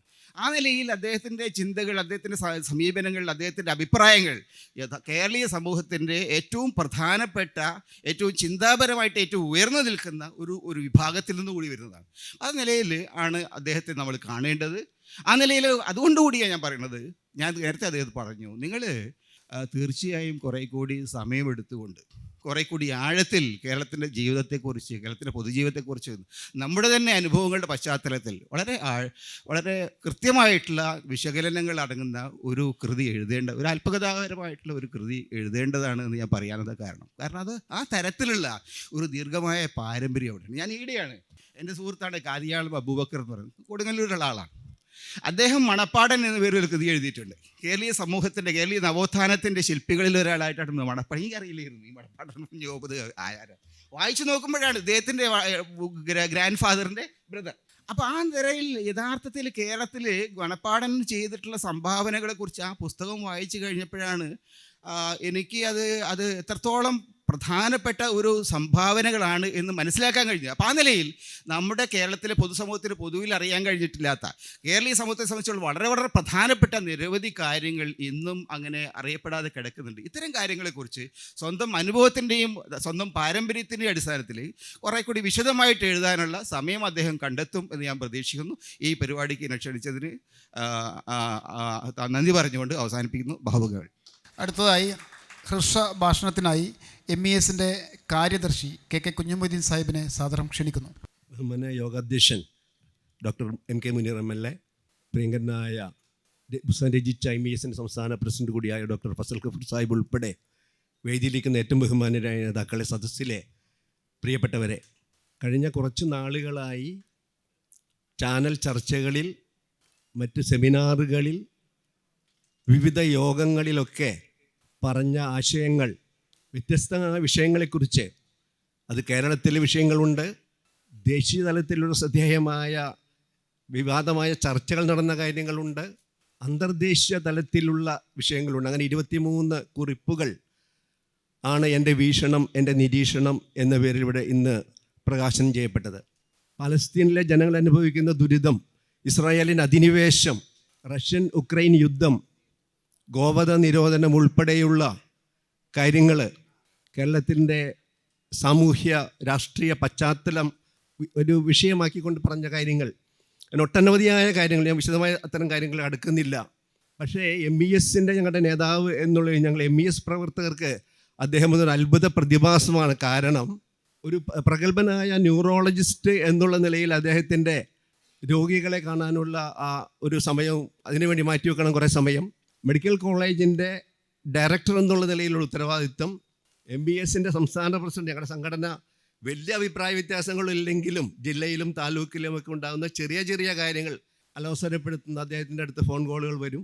മറ്റു പൊതുവായ വിഷയങ്ങൾ ഇടപെട്ടുകൊണ്ടുള്ള അദ്ദേഹത്തിൻ്റെ ചർച്ചകൾ, ചാനൽ ചർച്ചകൾ, ഇതെല്ലാം കൂടി എങ്ങനെ കൊണ്ടുപോകുന്നു ഞങ്ങൾ, അതിൻ്റെ താഴെയുള്ള പ്രവർത്തനം മുൻകൊണ്ടോ ഞങ്ങൾക്ക് തന്നെ സമയം കണ്ടെത്താൻ കഴിയാത്തൊരു സാഹചര്യത്തിൽ ഇതെല്ലാം കൂടി സമന്വയിപ്പിച്ചു കൊണ്ടുപോകുന്ന ഒരു വലിയ മാതൃകാപരമായ നേതാവാണ് ഞങ്ങൾക്ക് അദ്ദേഹം എന്ന് ഞാൻ പ്രത്യേകമായി എടുത്തു പറയാൻ ഞാൻ ആഗ്രഹിക്കുകയാണ്. ഞാൻ കൂടുതൽ ദീർഘിപ്പിക്കുന്നില്ല. കൂടുതൽ എഴുതാനുള്ള കരുത്തും സമയവും കൂടുതൽ ആരോഗ്യവും അദ്ദേഹത്തിന് നൽകട്ടെ എന്ന് പ്രാർത്ഥിച്ചുകൊണ്ട് എല്ലാവിധ ആശംസകളും അർപ്പിച്ചു നിർത്തുന്നു. നന്ദി, നമസ്കാരം, ജയ് ഹിന്ദ്. അടുത്തതായി പ്രമുഖ നോവലിസ്റ്റ് UK കുമാരൻ സാറിനെ സാദരം ക്ഷണിക്കുന്നു. ഇന്നത്തെ പ്രകാശന ചടങ്ങിൽ അധ്യക്ഷത വഹിക്കുന്ന ഡോക്ടർ MK മുനീർ സാഹിബ്, എൻ്റെ വീക്ഷണം എൻ്റെ നിരീക്ഷണം എന്ന ഗ്രന്ഥം രചിച്ച doctor Fazal Gafoor Sahib, Shri KT Kunhikannan, NB Chekkutty, Hussain Randathani, മറ്റ് വിശിഷ്ട വ്യക്തികളെ, പ്രിയമുള്ളവരെ, എല്ലാവർക്കും എൻ്റെ നമസ്കാരം. യഥാർത്ഥത്തിൽ ഡോക്ടർ ഫസൽ ഗഫൂറുമായിട്ട് വ്യക്തിപരമായി എനിക്ക് അങ്ങനെ അടുക്കുവാനുള്ള ഒരു സന്ദർഭം ലഭിച്ചിട്ടില്ല. പലപ്പോഴും ഒരു പത്രപ്രവർത്തകൻ എന്നുള്ള നിലയിൽ അദ്ദേഹത്തെ കുറച്ച് അകലെ നിന്ന് നിരീക്ഷിക്കുകയാണ് ഞാൻ ചെയ്തിട്ടുള്ളത്. അപ്പോഴൊക്കെയും എനിക്ക് ചെറിയ ചെറിയ അത്ഭുതങ്ങൾ ഉണ്ടായി എന്നത് യാഥാർത്ഥ്യമാണ്. കാരണം അദ്ദേഹത്തിൻ്റെ പ്രഭാഷണങ്ങൾ, അദ്ദേഹത്തിൻ്റെ ചാനൽ ചർച്ചകൾ ഇതെല്ലാം കേൾക്കുമ്പോഴും ഇത്രയും തിരക്കുള്ള ഒരു വ്യക്തി എങ്ങനെയാണ് നമ്മുടെ പൊതുജീവിതവുമായി ബന്ധപ്പെട്ട ഇത്തരം കാര്യങ്ങളെ സംബന്ധിച്ച് വളരെ വ്യത്യസ്തമായ അറിവുകൾ ആർജിക്കുന്നതെന്ന് വളരെയേറെ അത്ഭുതത്തോടു കൂടി ഞാൻ ആലോചിച്ചിട്ടുണ്ട്. എൻ്റെ വീക്ഷണം എൻ്റെ നിരീക്ഷണം എന്നുള്ള പുസ്തകം വായിക്കാൻ കയ്യിലെടുത്തപ്പോഴും ഞാൻ ആലോചിച്ചത് അദ്ദേഹം എന്തായിരിക്കും ഈ പുസ്തകത്തിൽ അവതരിപ്പിച്ചിട്ടുള്ളതെന്ന് തന്നെയാണ്. കാരണം നമ്മെ സംബന്ധിച്ചിടത്തോളം നമുക്ക് ഒരു ഘട്ടം കഴിഞ്ഞാൽ, പ്രത്യേകിച്ച് സമൂഹത്തിൻ്റെ മേലക്കടയിൽ ബന്ധപ്പെടുന്ന വ്യക്തികൾക്ക് മറ്റ് താഴത്തെ പ്രശ്നങ്ങൾ അറിയുക എന്നുള്ളത് വളരെ ബുദ്ധിമുട്ടുള്ള കാര്യമാണ്. എന്നാൽ ഡോക്ടർ ഫസൽ ഗഫൂറിനെ സംബന്ധിച്ചിടത്തോളം അദ്ദേഹത്തിൻ്റെ അറിവിൻ്റെ പരിധിയിൽപ്പെടാത്ത ഒരു കാര്യവും ഇല്ല എന്ന് പലപ്പോഴും എനിക്ക് തോന്നിയിട്ടുണ്ട്. അത് എന്നെ അത്ഭുതപ്പെടുത്തുകയും ചെയ്തിട്ടുണ്ട്. ഈ പുസ്തകത്തിൽ അദ്ദേഹം നമ്മെ ബാധിക്കുന്ന, ഇന്ത്യയെ ബാധിക്കുന്ന പല പ്രശ്നങ്ങളെ സംബന്ധിച്ചും വളരെ കൃത്യമായി തന്നെ തൻ്റെ നിലപാട് അവതരിപ്പിച്ചിരിക്കുകയാണ്. ഒരുപക്ഷെ മറ്റാരെങ്കിലുമായിരുന്നു ഇത്തരം നിലപാട് അവതരിപ്പിക്കുന്നതെങ്കിൽ വളരെയധികം വിവാദങ്ങൾക്കത് വഴി തുറക്കേണ്ടതാണ്.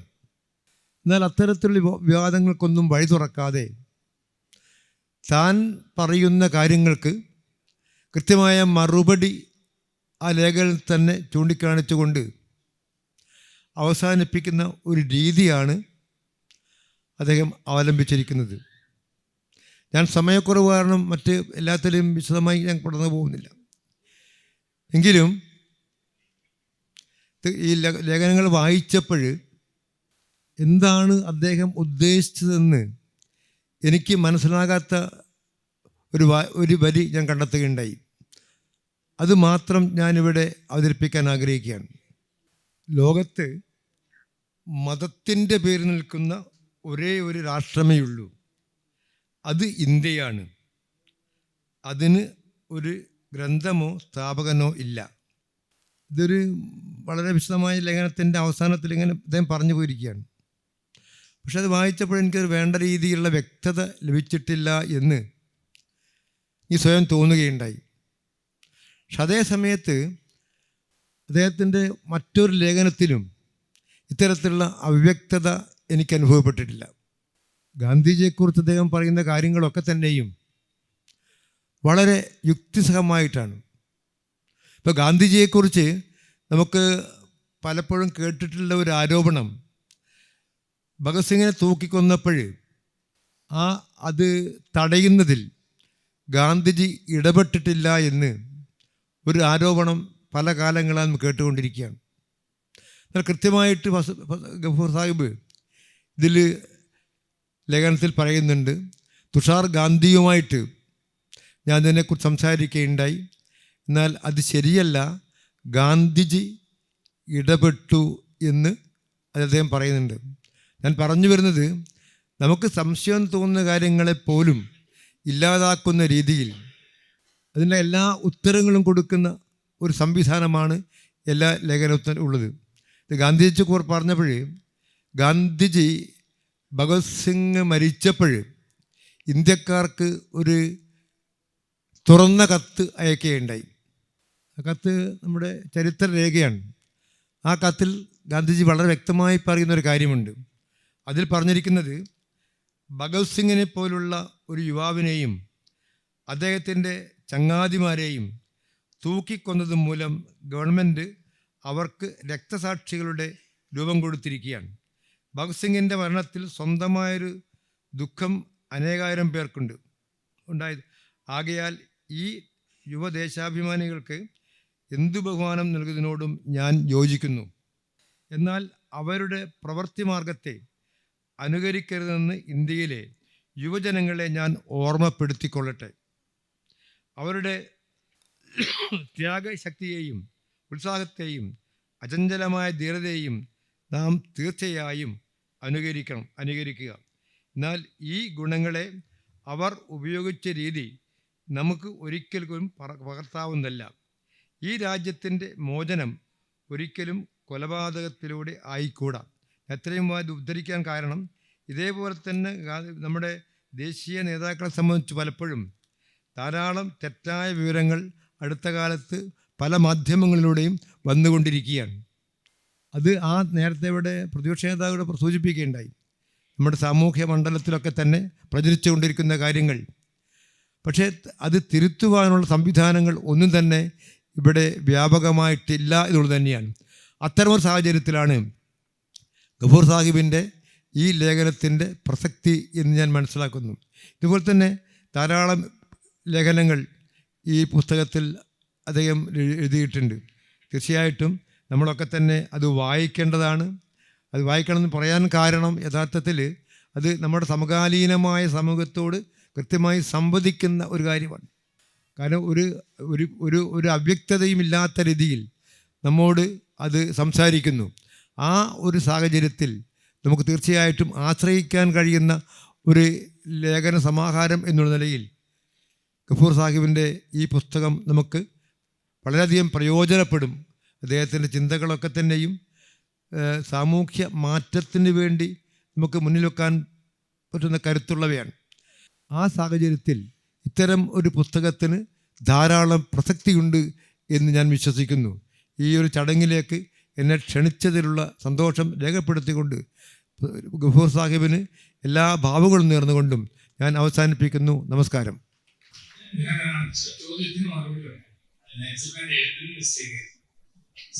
ലോകത്ത് ഒരു മതത്തിൽ വിശ്വസിക്കുന്ന ആൾക്കാർ, അത് ഹിന്ദു മതത്തിൽ വിശ്വസിക്കുന്ന ആൾക്കാർ ഇന്ത്യയിലുള്ളൂ. അതിന്റെ കൂടെ ഞാൻ എഴുതുന്നത് അതിനൊരു ബുദ്ധില്ല, അതിനൊരു ഇതില്ല, അതൊരു സംസ്കാരം. അതൊരു സംസ്കാരമാണ് എന്ന് പറയുമ്പോൾ എല്ലാവരും പെടുന്നു ആ സംസ്കാരം. പക്ഷെ അത് സാംസ്കാരിക ദേശീയതയല്ല. പക്ഷേ എന്റെ എഴുത്തിന്റെ മിസ്റ്റേക്കാണ്, അതായത് കറക്റ്റായി വന്നിട്ടില്ല. ഞാൻ ഉദ്ദേശിച്ചതാണ്, അതായത് ഹിന്ദു മതം എന്ന് പറയുമ്പോൾ ഓൺലി ക്വസ്റ്റ്യൻ ഇന്ത്യ, നേപ്പാൾ വിട്ടേ, അവിടെ it is not a religion of a country or a book or having a god, ഒന്നുമില്ല. It is a cultural. ആ കൾച്ചറിൽ നമ്മളൊക്കെ നോൺ മുസ്ലിം, അതാണ് ഒരു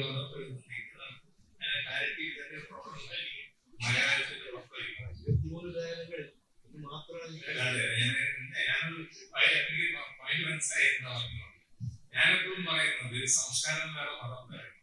മതത്തിലെ ഒരു ഭാഗമാണ് സംസ്കാരം.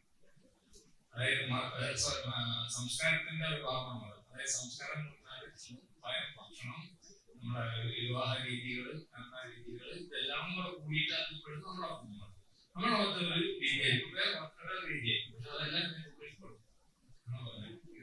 അടുത്തതായി പ്രമുഖ ചരിത്രകാരനും MES പ്രസ്ഥാനത്തിൻ്റെ സന്തത സഹചാരിയുമായ ഡോക്ടർ ഹുസൈൻ രണ്ടത്താണി. എന്തായാലും ഈ സ്റ്റേജിലിരിക്കുന്ന വല്ലാത്ത ഒരുപാട് ബന്ധങ്ങളുള്ള ആളുകളാണ്. ഇവിടെ വന്നതുകൊണ്ട് ഇവരെയൊക്കെ ഒന്നുകൂടി കാണാൻ കഴിഞ്ഞു. ഇപ്പോൾ കോഴിക്കോട് വരൽ കുറവായതുകൊണ്ടാണ്. പണ്ട് MESൻ്റെ മീറ്റിങ്ങുകൾക്കും അതുപോലെ ലീഗിൻ്റെയും കോൺഗ്രസിൻ്റെയും ഒക്കെ അടുത്തുകൂടി പോകുന്ന ഒരാളായിരുന്നു ഞാൻ. ഇപ്പോൾ ഉറച്ച് ഒരു കമ്മ്യൂണിസ്റ്റ് പക്ഷത്ത് നിൽക്കുന്ന ഒരാളാണ്. എന്ന് വെച്ച് ഈ ബന്ധങ്ങളൊന്നും മറക്കാൻ പറ്റില്ല. എൻ്റെ ആദ്യത്തെ പുസ്തകം നല്ലൊരു പഠനമായിരുന്നു സ്വാതന്ത്ര്യ വിഭജനത്തിൽ. അത് പ്രകാശനം ചെയ്ത മഹാവ്യക്തിയാണ് ആയിരിക്കുന്ന CH മുഹമ്മദ് കോയ സാഹിബിൻ്റെ പുത്രൻ MK മുനീർ. ഞാനൊരു അപകടത്തിൽപ്പെട്ട് കൈ മുറിഞ്ഞപ്പോഴാണ് അതിൻ്റെ പ്രകാശനം ഉണ്ടായത്. അപ്പം എൻ്റെ അഭാവത്തിലാണ് അത് പ്രകാശനം ചെയ്തത്. അപ്പോൾ അവിടെ നിന്ന് ഇങ്ങോട്ട് പിന്നെ കുഞ്ഞിക്കണ്ണനും ഞാനും എപ്പോഴെങ്കിലും ഒന്നും വിളിക്കാതെ ചർച്ച ചെയ്യാതെ എന്തെങ്കിലും എഴുതുമ്പോൾ ഇപ്പം അത് സ്ഥിരമാണ്. അതങ്ങനെ ഒരു ബന്ധം. എന്നാൽ ഇതിൽ നിന്നൊക്കെ ഒരു അപൂർവമായ ഒരു സ്പെഷീസാണ് നമ്മുടെ ഗഫൂർ ഫസൽ സാറ്. കാരണം ഞാൻ സന്തത സഹചാരി എന്നതിലപ്പുറം എൻ്റെ ഗുരുവാണ്.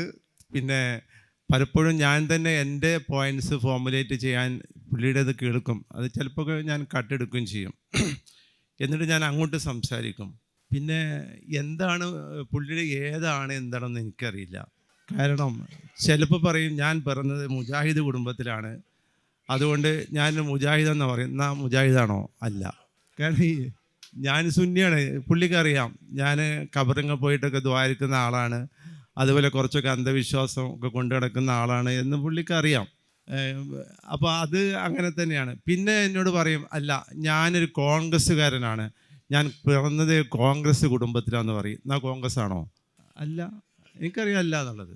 പിന്നെ പറയും ഞാൻ സുന്നിയാണോ എന്നോട് പറയും. എന്താണ്, എൻ്റെ ഭാര്യ ഭയങ്കര സുന്നിയാണ്, എല്ലാ ഖുറാഫാത്തും നടത്തുന്ന ആളാണ്, അതുകൊണ്ട് അവിടെയും ഞാൻ എന്ത് ചെയ്യും, അഡ്ജസ്റ്റ് ചെയ്ത് പോകും. അങ്ങനെയാണ് ഞാനിത് അഡ്ജസ്റ്റ് ചെയ്യാൻ പഠിച്ചത്. കാരണം ഞാനൊരു സുന്നിയാണ്, MESുമാണ്, കമ്മ്യൂണിസ്റ്റുമാണ്.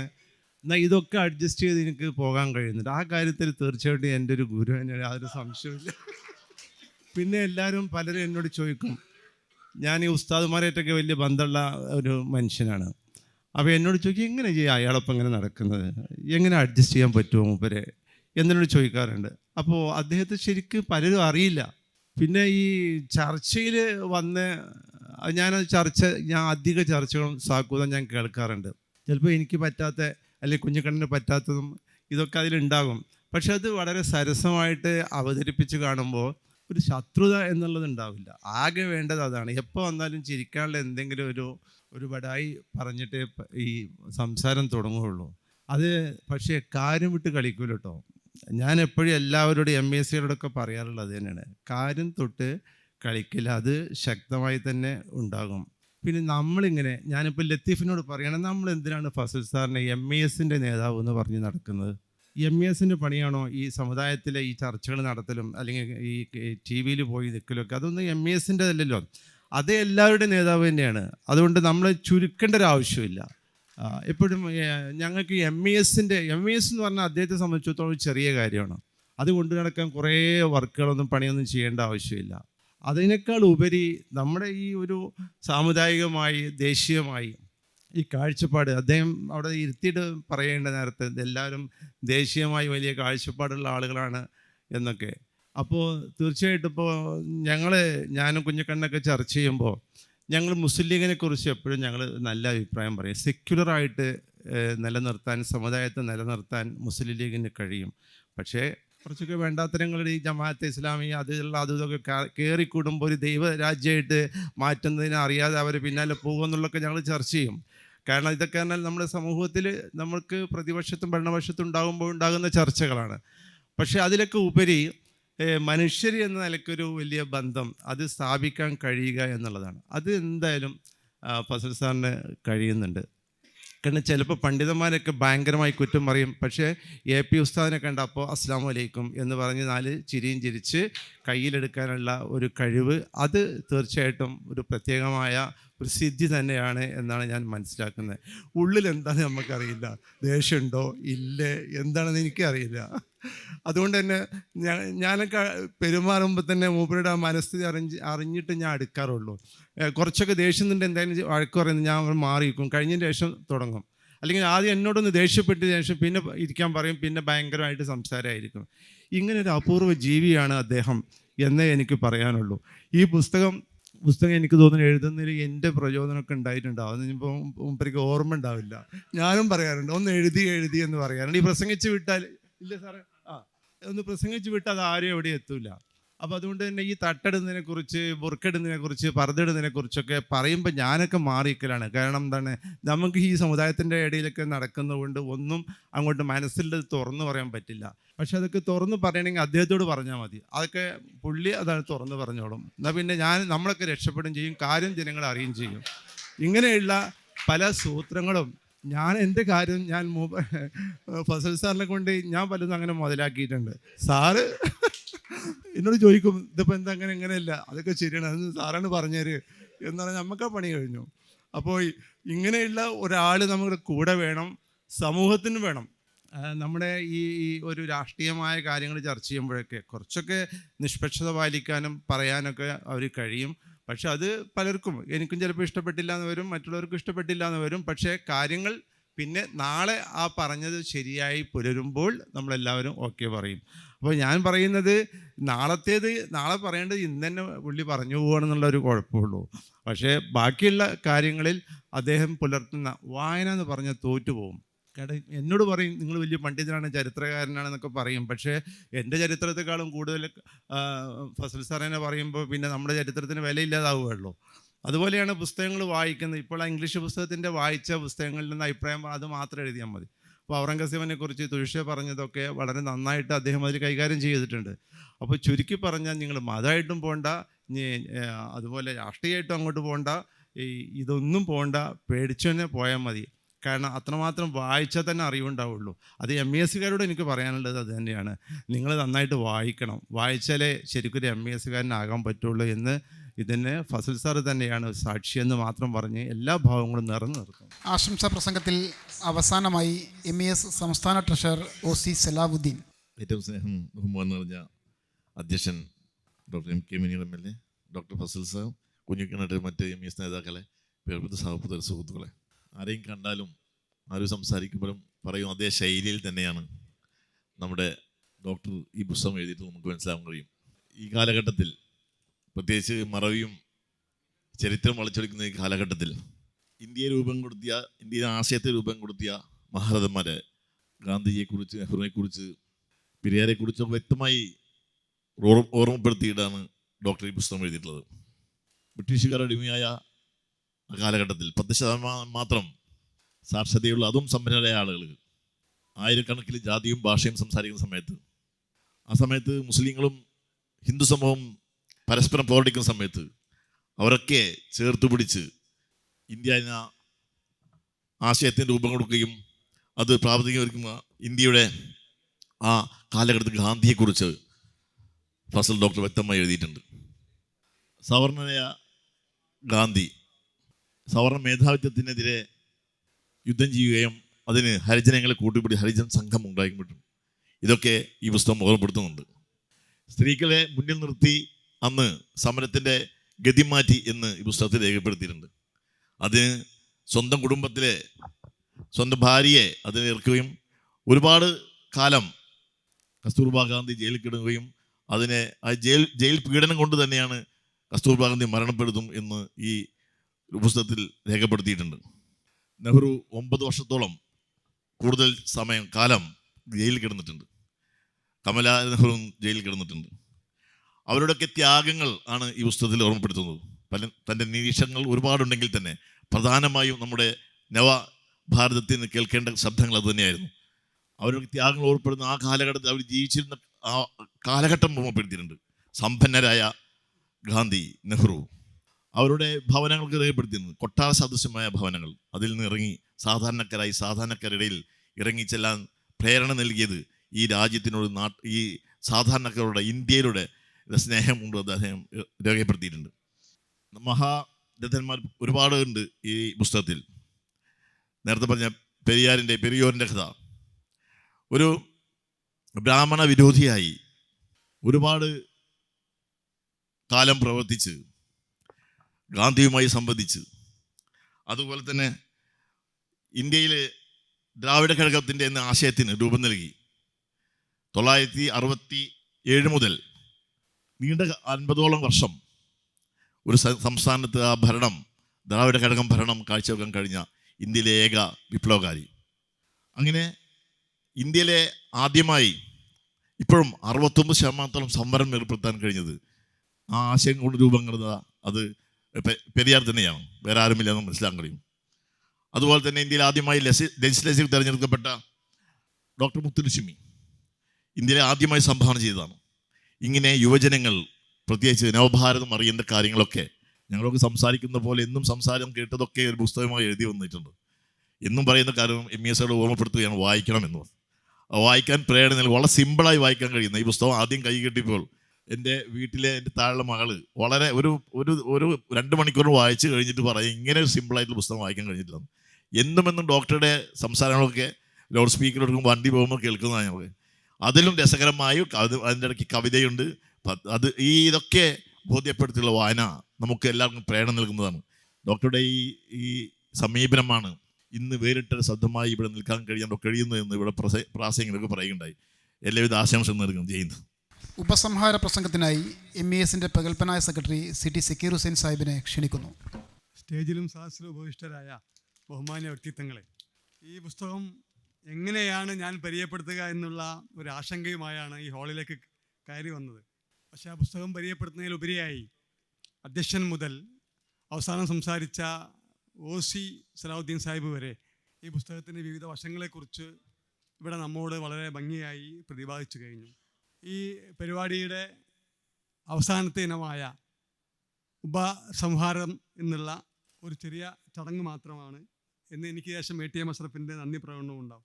ഒരാളൊരു പുസ്തകം എഴുതുമ്പോൾ എന്തെങ്കിലും ഒരു ഫോക്കസ്, ഇപ്പം ഈയിടെ മുനീർ സാഹിബ് ഓ ഫലസ്തീൻ എന്ന് പറയുന്ന ഒരു പുസ്തകം എഴുതി.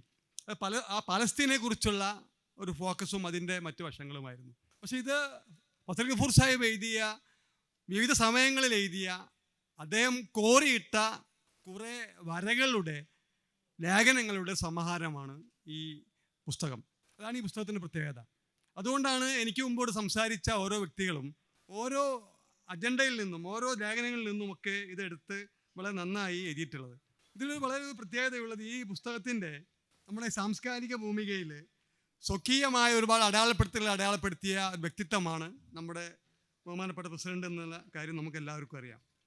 ഇതിന് ആമുഖത്തിൽ അദ്ദേഹം ഒരു കാര്യം പറയുന്നുണ്ട്. നിങ്ങൾ ആ പുസ്തകം അത് പറയുമ്പോഴാണ് ഒരു വ്യക്തിയുടെ ജീവിത വീക്ഷണം ആ ഒറ്റ വരിയിലൂടെ തന്നെ നമുക്ക് ബോധ്യമാകും. അദ്ദേഹം ആ ആമുഖത്തിൻ്റെ ആദ്യത്തെ വരിയിൽ അദ്ദേഹം പറയുന്നത്, ഞാനൊരു ആലുവയിൽ ജനിച്ച വ്യക്തിയാണ്. ആ ആലുവയിൽ നടന്ന അതിനിഷ്ഠൂരമായ നരാമതൻ നടത്തിയ ആ ഒരു പിഞ്ചു കുട്ടിയുടെ കൊലപാതകത്തെക്കുറിച്ചാണ് അദ്ദേഹം പുസ്തകത്തിൻ്റെ ആമുഖത്തിൽ ആദ്യമായി ഒറ്റ വരിയിലൂടെ അദ്ദേഹം എഴുതുന്നത്. ആ കുട്ടിയുടെ കൊലപാതകം, ആ കുട്ടി അനുഭവിച്ച പീഡനം, ആ വ്യക്തിക്ക് വധശിക്ഷ തന്നെ നൽകണം എന്ന് അദ്ദേഹം ആ പുസ്തകത്തിലൂടെ അദ്ദേഹം സ്വയം ഉദ്ഘോഷിക്കപ്പെടുകയാണ്. ഒപ്പം അദ്ദേഹം പറയുന്നുണ്ട്, ഇത് നിങ്ങൾ മനസ്സിലാക്കണം, ഇതിലും എത്രയോ കുട്ടികൾ പാലസ്തീനിൽ നിരന്തരം ആയിരക്കണക്കിന് കുട്ടികൾ പാലസ്തീനിൽ കൊല്ലപ്പെട്ടുകൊണ്ടിരിക്കുന്നു എന്നും അദ്ദേഹം ആ ആമുഖത്തിൽ പറയുന്നുണ്ട്. ഞാനും ഒന്നും പോകുന്നില്ല. അപ്പോൾ ഗോവധ നിരോധന രാഷ്ട്രീയത്തെക്കുറിച്ച് ഇവിടെ പറഞ്ഞു, കാഞ്ചായിലയുടെ കാര്യത്തെക്കുറിച്ച് പ്രതിപക്ഷ നേതാവ് സൂചിപ്പിച്ചു, ഇന്ത്യൻ ഭരണഘടനയും ന്യൂനപക്ഷ അവകാശങ്ങളെക്കുറിച്ച് അദ്ദേഹം സൂചിപ്പിച്ചു, ജാതിയും ഇസ്ലാമും, അത് നമ്മൾ പ്രത്യേകിച്ച് മുസ്ലിം സമുദായത്തിനകത്തുള്ള ആളുകൾ പഠിക്കാത്ത, പ്രത്യേകിച്ച് ചെറുപ്പക്കാർ, യൂത്ത് വിങ്ങാരൊക്കെ അവിടെ ഇരിക്കുന്നുണ്ട്, അവർ മനസ്സിലാക്കേണ്ട ഒരു കാര്യം, ഇങ്ങനെ ഒരു ജാതീയമായ ചില കാര്യങ്ങൾ നമ്മുടെ നാട്ടിലുണ്ട് എന്നുള്ള കാര്യം അദ്ദേഹം വ്യക്തമായി പറയുന്നുണ്ട്. അതിൽ അഷറഫി വിഭാഗമുണ്ട്, അജലഫി വിഭാഗമുണ്ട്, അർഷൽ വിഭാഗമുണ്ട്. ഇതൊക്കെ നമ്മുടെ ഇന്ത്യയിലുണ്ട് എങ്കിൽ പോലും ഇസ്ലാമിൽ ജാതിയില്ല എന്ന് അദ്ദേഹം ഹുസൈൻ സാഹിബെ അസന്നിഗ്ധമായി അദ്ദേഹം അതിൽ പറയുന്നു. ഇസ്ലാമിൽ ജാതിയില്ല, പക്ഷേ ഇന്ത്യ രാജ്യത്ത് ഇങ്ങനെയുള്ള വിഭാഗങ്ങളുണ്ട് എന്ന് അദ്ദേഹം ആ ഒരു ലേഖനത്തിൽ അദ്ദേഹം പറയുന്ന കാര്യം നമ്മുടെ സമുദായത്തിനകത്ത് വളർന്നു വരുന്ന യുവതലമുറ വ്യക്തമായി പഠിക്കണം എന്നാണ് എനിക്കിതിൽ പറയുന്നത്. അതുപോലെ കോൺഗ്രസ് തിരിച്ചു വരുന്നു രാഹുൽ ഗാന്ധിയുടെ നേതൃത്വത്തിൽ നിന്നുള്ള ആ ഒരു ഇതിൽ വളരെ രസകരമായി അദ്ദേഹം പറയുന്നുണ്ട്. രാഹുൽ ഗാന്ധി കഴിഞ്ഞ പാർലമെൻറ്റിൽ ഇതല്ല ഇതിനു മുമ്പുള്ള പാർലമെൻറ്റിൽ നിങ്ങൾക്കറിയാം, അദ്ദേഹത്തിന് ആ രംഗം കണ്ട ആളുകൾക്കറിയാം. അദ്ദേഹം സീറ്റിൽ നിന്ന് എണീറ്റ് നേരെ പോയി ഇന്ത്യൻ പ്രധാനമന്ത്രി ശ്രീ നരേന്ദ്രമോദിയെ വിഷ് ചെയ്ത് ആലിംഗനം ചെയ്യുന്ന ഒരു രംഗമുണ്ടായിരുന്നു. ആ രംഗത്തെക്കുറിച്ച് അദ്ദേഹം പറയുന്നത്, അത് നമ്മളൊക്കെ നാട്ടിൻപുറത്ത് ചില ആളുകളെ പോയി തേമ്പും മോന്തക്ക്, അങ്ങനെ അദ്ദേഹം അതിൽ പറയുന്നുണ്ട്. അങ്ങനെ ഒരു തേമ്പലായിട്ടാണ് എനിക്കത് തോന്നിയത്. ഞാൻ നിങ്ങളോട് മത്സരിക്കാൻ റെഡിയാണ് എന്ന് രാഹുൽ ഗാന്ധി പ്രഖ്യാപിച്ചതാണ് എന്ന് വരികൾക്കിടയിലൂടെ അദ്ദേഹം വളരെ വ്യക്തമാക്കി പറയുന്നുന്നുള്ള കാര്യം ഞാൻ സാന്ദർഭികമായി സൂചിപ്പിക്കുകയാണ്. സംവരണത്തെ പറ്റിയും ഗാന്ധിജിയെക്കുറിച്ചും മതനിരപേക്ഷതയെക്കുറിച്ചും ജാതി രാഷ്ട്രീയത്തെക്കുറിച്ചും ഹിന്ദി ഭാഷയെക്കുറിച്ചും അയോധ്യയെക്കുറിച്ചും പൗരത്വ ഭേദഗതിയെക്കുറിച്ചും വിദ്യാഭ്യാസ നയത്തെക്കുറിച്ചും സംസ്കാരത്തെക്കുറിച്ചും മുഖാവരണത്തെക്കുറിച്ചും ഒക്കെ അദ്ദേഹം ഈ ലേഖനങ്ങളിൽ പലപ്പോഴായിട്ട് പറയുന്നുണ്ട്. കാരണം അദ്ദേഹത്തോടൊപ്പം 10-35 വർഷക്കാലമായി ഇങ്ങനെ സഞ്ചരിക്കുന്ന ഒരാളെന്ന രീതിയിൽ അദ്ദേഹത്തിൻ്റെ ഹുസൈൻ സാഹിബ് പറഞ്ഞ മാതിരി ആശയവിനിമയങ്ങളെ പലപ്പോഴും നമ്മൾ കേട്ടുകൊണ്ടിരിക്കുന്നു. അതിൽ 81-ാം പേജിൽ മലയാളിക്ക് എന്തെങ്കിലും കുഴപ്പമുണ്ടോ എന്നുള്ളൊരു ഒരു ലേഖനമുണ്ട്. അത് രസകരമായൊരു സംഭവമാണ്. അത് മലയാളികളുടെ എല്ലാ കുഴപ്പങ്ങളും അതിൽ പറയുന്നുണ്ട്. അത് നമ്മൾ വളരെ രസിച്ച് ആസ്വദിച്ച് വായിക്കേണ്ട ഒരു ലേഖനം തന്നെയാണെന്നുള്ള കാര്യം ഞാൻ എടുത്തു പറയുകയാണ്. പെരിയോറിൻ്റെ കാര്യം ശ്രീ കുഞ്ഞിക്കണ്ണൻ ഇവിടെ പറയുകയുണ്ടായി. അദ്ദേഹം ഒരു വലിയ പെരിയോറിസ്റ്റാണ്. ഫസൽ ഗഫൂർ സാഹിബ്. ഒരു കാര്യത്തിൽ മാത്രമേ അദ്ദേഹത്തിന് പെരിയോറിനോട് അഭിപ്രായ വ്യത്യാസമുള്ളൂ. പെരിയോർ വിശ്വാസിയായിരുന്നല്ല, യുക്തിവാദിയായിരുന്നു. അദ്ദേഹം ഒരു ദൈവവിശ്വാസിയാണ്. ആ വിശ്വാസത്തിൻ്റെ പ്രശ്നം ഒഴിച്ചു നിർത്തിയാൽ എല്ലാ പെരിയോറിൻ്റെ എല്ലാ കാര്യങ്ങളും അദ്ദേഹം പലപ്പോഴും പ്രസംഗിക്കുകയും പറയുകയും പ്രാവർത്തികമാക്കാൻ ആഗ്രഹിക്കുകയും ചെയ്യുന്ന ഒരാളാണ് എന്നുള്ള കാര്യം നമുക്കറിയാം. ഇപ്പോൾ കുഞ്ഞിക്കണ്ണാട്ടൻ പറഞ്ഞൊരു കാര്യം വളരെ ശരിയാണ്. ഗാന്ധി 30 ലൗകിക ജീവിതം ഉപേക്ഷിച്ചെങ്കിൽ പെരിയോർ 70 അത് വീണ്ടും ആരംഭിച്ചു എന്നുള്ള കാര്യം മറ്റേ അർത്ഥത്തിലൊന്നും നിങ്ങളാരും കാണണ്ട. അദ്ദേഹം അത് പ്രത്യേകം എടുത്ത് പറയുന്നുണ്ട് എന്നുള്ള കാര്യം ഞാൻ സാന്ദർഭികമായി ഇവിടെ സൂചിപ്പിക്കുകയാണ്. അതേപോലെ തന്നെ വ്യത്യസ്തമായ വീക്ഷണങ്ങൾ ഇവിടെയുണ്ട്, ധാരാളം റെഫറൻസ് ഉണ്ട്. ഒരു കാര്യം കൂടി അദ്ദേഹം ഇതിനിടയിൽ പറയുന്നുണ്ട്. MES പാലസ്തീനെ കുറിച്ചുള്ള സെമിനാറുകളിൽ കേരളത്തിലാകമാനം നടത്തിയിരുന്നു മുനീർ സാഹിബെ. തിരൂരിൽ അത് ഉദ്ഘാടനം ചെയ്തത് നമ്മളെ ബഹുമാനിയായ പാണക്കാട് സയ്യിദ് സാദിഖ് അലി ശിഹാബ് തങ്ങളായിരുന്നു. അദ്ദേഹം പറയുന്നുണ്ട്, സാദിഖ് അലി ശിഹാബ് തങ്ങളുടെ ഇടവും വലവും ഇരുന്നത് 2 കമ്മ്യൂണിസ്റ്റുകാരാണ്. ആ 2 കമ്മ്യൂണിസ്റ്റുകാർക്കിടെ ഇടയിലും അദ്ദേഹം സുസ്മരോധനായി സന്തോഷവാനായി ചിരിച്ചിരുന്നു എന്ന് അദ്ദേഹം അന്ന് പറഞ്ഞിട്ടുണ്ട്. അതിന് മുനീർക്ക് വേറെ അർത്ഥമൊന്നും കാണണ്ട, അന്ന് പറഞ്ഞതാണ്. കഴിഞ്ഞ ലോക്സഭാ ഇലക്ഷന് മുമ്പാണെന്നുള്ള കാര്യം കൂടി അദ്ദേഹം ആ ലേഖനത്തിൽ പറയുന്നുണ്ട്. ഞാൻ നീട്ടിക്കൊണ്ടു പോകുന്നില്ല. രസകരമായ ഒരു നല്ല ബുക്കാണ് ഇത്. അദ്ദേഹം പറയുന്നത് പോലെ, നമ്മളൊക്കെ കളിയാക്കുന്നത് പോലെ, നമ്മളോടൊക്കെ സംസാരിക്കുന്നത് പോലെ, നമ്മളോടൊക്കെ അദ്ദേഹം എന്താണോ അദ്ദേഹം ഉദ്ദേശിക്കുന്നത് അത് സംഘടനക്കകത്തും മറ്റ് സമൂഹത്തിലുമൊക്കെ പ്രതിഫലിക്കുന്നത് പോലെയുള്ള ഒരു രചനയാണ് അദ്ദേഹം ഈ പുസ്തകത്തിൽ നടത്തിയിട്ടുള്ളത്. ഇനിയും ഒട്ടേറെ കനപ്പെട്ട വിലപ്പെട്ട ബുക്കുകൾ അദ്ദേഹത്തിൽ നിന്ന് വരണം. എപ്പോഴും പറയും, അപ്പം നിങ്ങൾക്ക് എപ്പോഴാണ് സക്കീറെ എഴുതാൻ എപ്പോഴാണ് സമയം കിട്ടാന്നതിനെ കുറിച്ച് നമുക്ക് തന്നെ അറിഞ്ഞുകൂടാ. ആകെ ഷമീൽത്ത എന്ന് പറയുന്ന അദ്ദേഹത്തിൻ്റെ ഭാര്യ പറയുന്നത്, ഞങ്ങളൊക്കെ മുമ്പ് ആഴ്ചയിൽ ഒരിക്കൽ വരുമ്പോൾ നിങ്ങൾ ദയവ് ചെയ്ത് ആ ഒരു ദിവസമെങ്കിലും അദ്ദേഹത്തെ അവിടെ വിട്ടുകൊടുക്കണേ എന്നുള്ള ഒരു റിക്വസ്റ്റാണ് MESകാരോട് ഷമീൽത്ത എന്ന് പറയുന്ന ഫസൽ ഗഫൂർ സാഹിബിൻ്റെ വൈഫ് എപ്പോഴും പറയാറ്. അപ്പോൾ എഴുതാൻ സമയം കണ്ടെത്തണം. അദ്ദേഹം പലപ്പോഴും വായിക്കുമ്പോൾ നമ്മളൊരു പുസ്തകം വായിക്കാൻ ചിലപ്പോൾ ഒരാഴ്ച എടുത്താൽ ഒരു പുസ്തകം വായിച്ച് ചിലപ്പോൾ തീരില്ല. അദ്ദേഹത്തിന് ചിലപ്പം 2 മണിക്കൂർ കൊണ്ട് ഒരു പുസ്തകം അദ്ദേഹം വായിച്ച് തീരുന്നത് നമ്മൾ പലപ്പോഴും മനസ്സിലാക്കും. അതുപോലെ ഈ വേദിയിലിരിക്കുന്ന പലരും അങ്ങനെയാണ്. മുനീർ സാഹിബിൻ്റെ മേശപ്പുറത്ത് മിനിയാന്ന് ഞാൻ പോയപ്പോഴും ഒരു അട്ടി പുസ്തകമാണ്. മുനീർക്ക് ഞങ്ങൾ എപ്പോഴാണ് വായിക്കാറ്, അതങ്ങനെയാണ് വായിച്ചു പോകും. അപ്പോൾ വായിക്കുന്ന ആളുകൾക്ക് പ്രത്യേക ശൈലിയുണ്ട്, പ്രത്യേക രീതിയുണ്ട്. അവരങ്ങനെ വായിച്ചുകൊണ്ടേയിരിക്കും. ഇനിയും ഫസൽ ഗഫൂർ സാഹിബിൽ നിന്ന് വളരെ വിലപ്പെട്ട കനപ്പെട്ട സമൂഹത്തിന് എല്ലാ കാലത്തും ഉപയുക്തമാകുന്ന ഇത് വേറൊരു കാര്യം കൂടി കേട്ടോ, വരുന്ന തലമുറക്ക് ഒരു റെഫറൻസായി, ഒരു ചരിത്ര ഗ്രന്ഥമായി നമ്മുടെ പുതിയ ആളുകൾക്ക് പഠിക്കാനും മനസ്സിലാക്കാനും ഒക്കെ പറ്റുന്ന ഒരു നല്ല ഒരു പുസ്തകം കൂടിയാണ് ഇത് എന്നുള്ളത് ഞാൻ ഒരിക്കൽ കൂടി ആവർത്തിച്ച് പറഞ്ഞുകൊണ്ട് ഈ സംഭവത്തിൽ ഇവിടെ ഇന്ന് തുടക്കം മുതൽ അവസാനം വരെ സംസാരിച്ച എല്ലാവരും ഈ പുസ്തകം പഠിച്ചിട്ടുണ്ട്. അത് തന്നെയാണ് ഈ പുസ്തക പ്രകാശനത്തിൻ്റെ ഏറ്റവും വലിയ ഗുണം എന്നുള്ളത്. അതിൽ മറ്റ് അഭിപ്രായ വ്യത്യാസങ്ങളെല്ലാം തന്നെ മാറ്റിവെച്ചുകൊണ്ട് ഈ പുസ്തകത്തിൻ്റെ ഉള്ളടക്കത്തെക്കുറിച്ച് വളരെ ഭംഗിയായി അവതരിപ്പിച്ച എല്ലാവരോടും ഒരിക്കൽ കൂടി നന്ദി പറഞ്ഞുകൊണ്ട് ഞാൻ ഉപസംഹരിക്കുന്നു. അഭിവാദനങ്ങൾ. പ്രിയപ്പെട്ടവരെ, ഈ ചടങ്ങിൽ സംബന്ധിച്ച സർവശ്രീ Chekkutty Sahib, Hussain Randathani, doctor MK Muneer, UK Kumaran sir, അഭാവത്തിലാണെങ്കിലും പ്രതിപക്ഷ നേതാവ് VD സതീശൻ, KT കുഞ്ഞിക്കണ്ണൻ തുടങ്ങിയവർക്കും അതിലുപരിയായി ഈ പരിപാടിയുടെ വിജയത്തിന് നിദാനമായത് നിങ്ങൾ ഓരോരുത്തരുടെയും സാന്നിധ്യമാണ് എന്ന് തിരിച്ചറിഞ്ഞുകൊണ്ട് എല്ലാവർക്കും ഒറ്റ വാക്കിൽ കൃതജ്ഞത രേഖപ്പെടുത്തിക്കൊണ്ട് ഈ ചടങ്ങ് അവസാനിക്കുന്നു.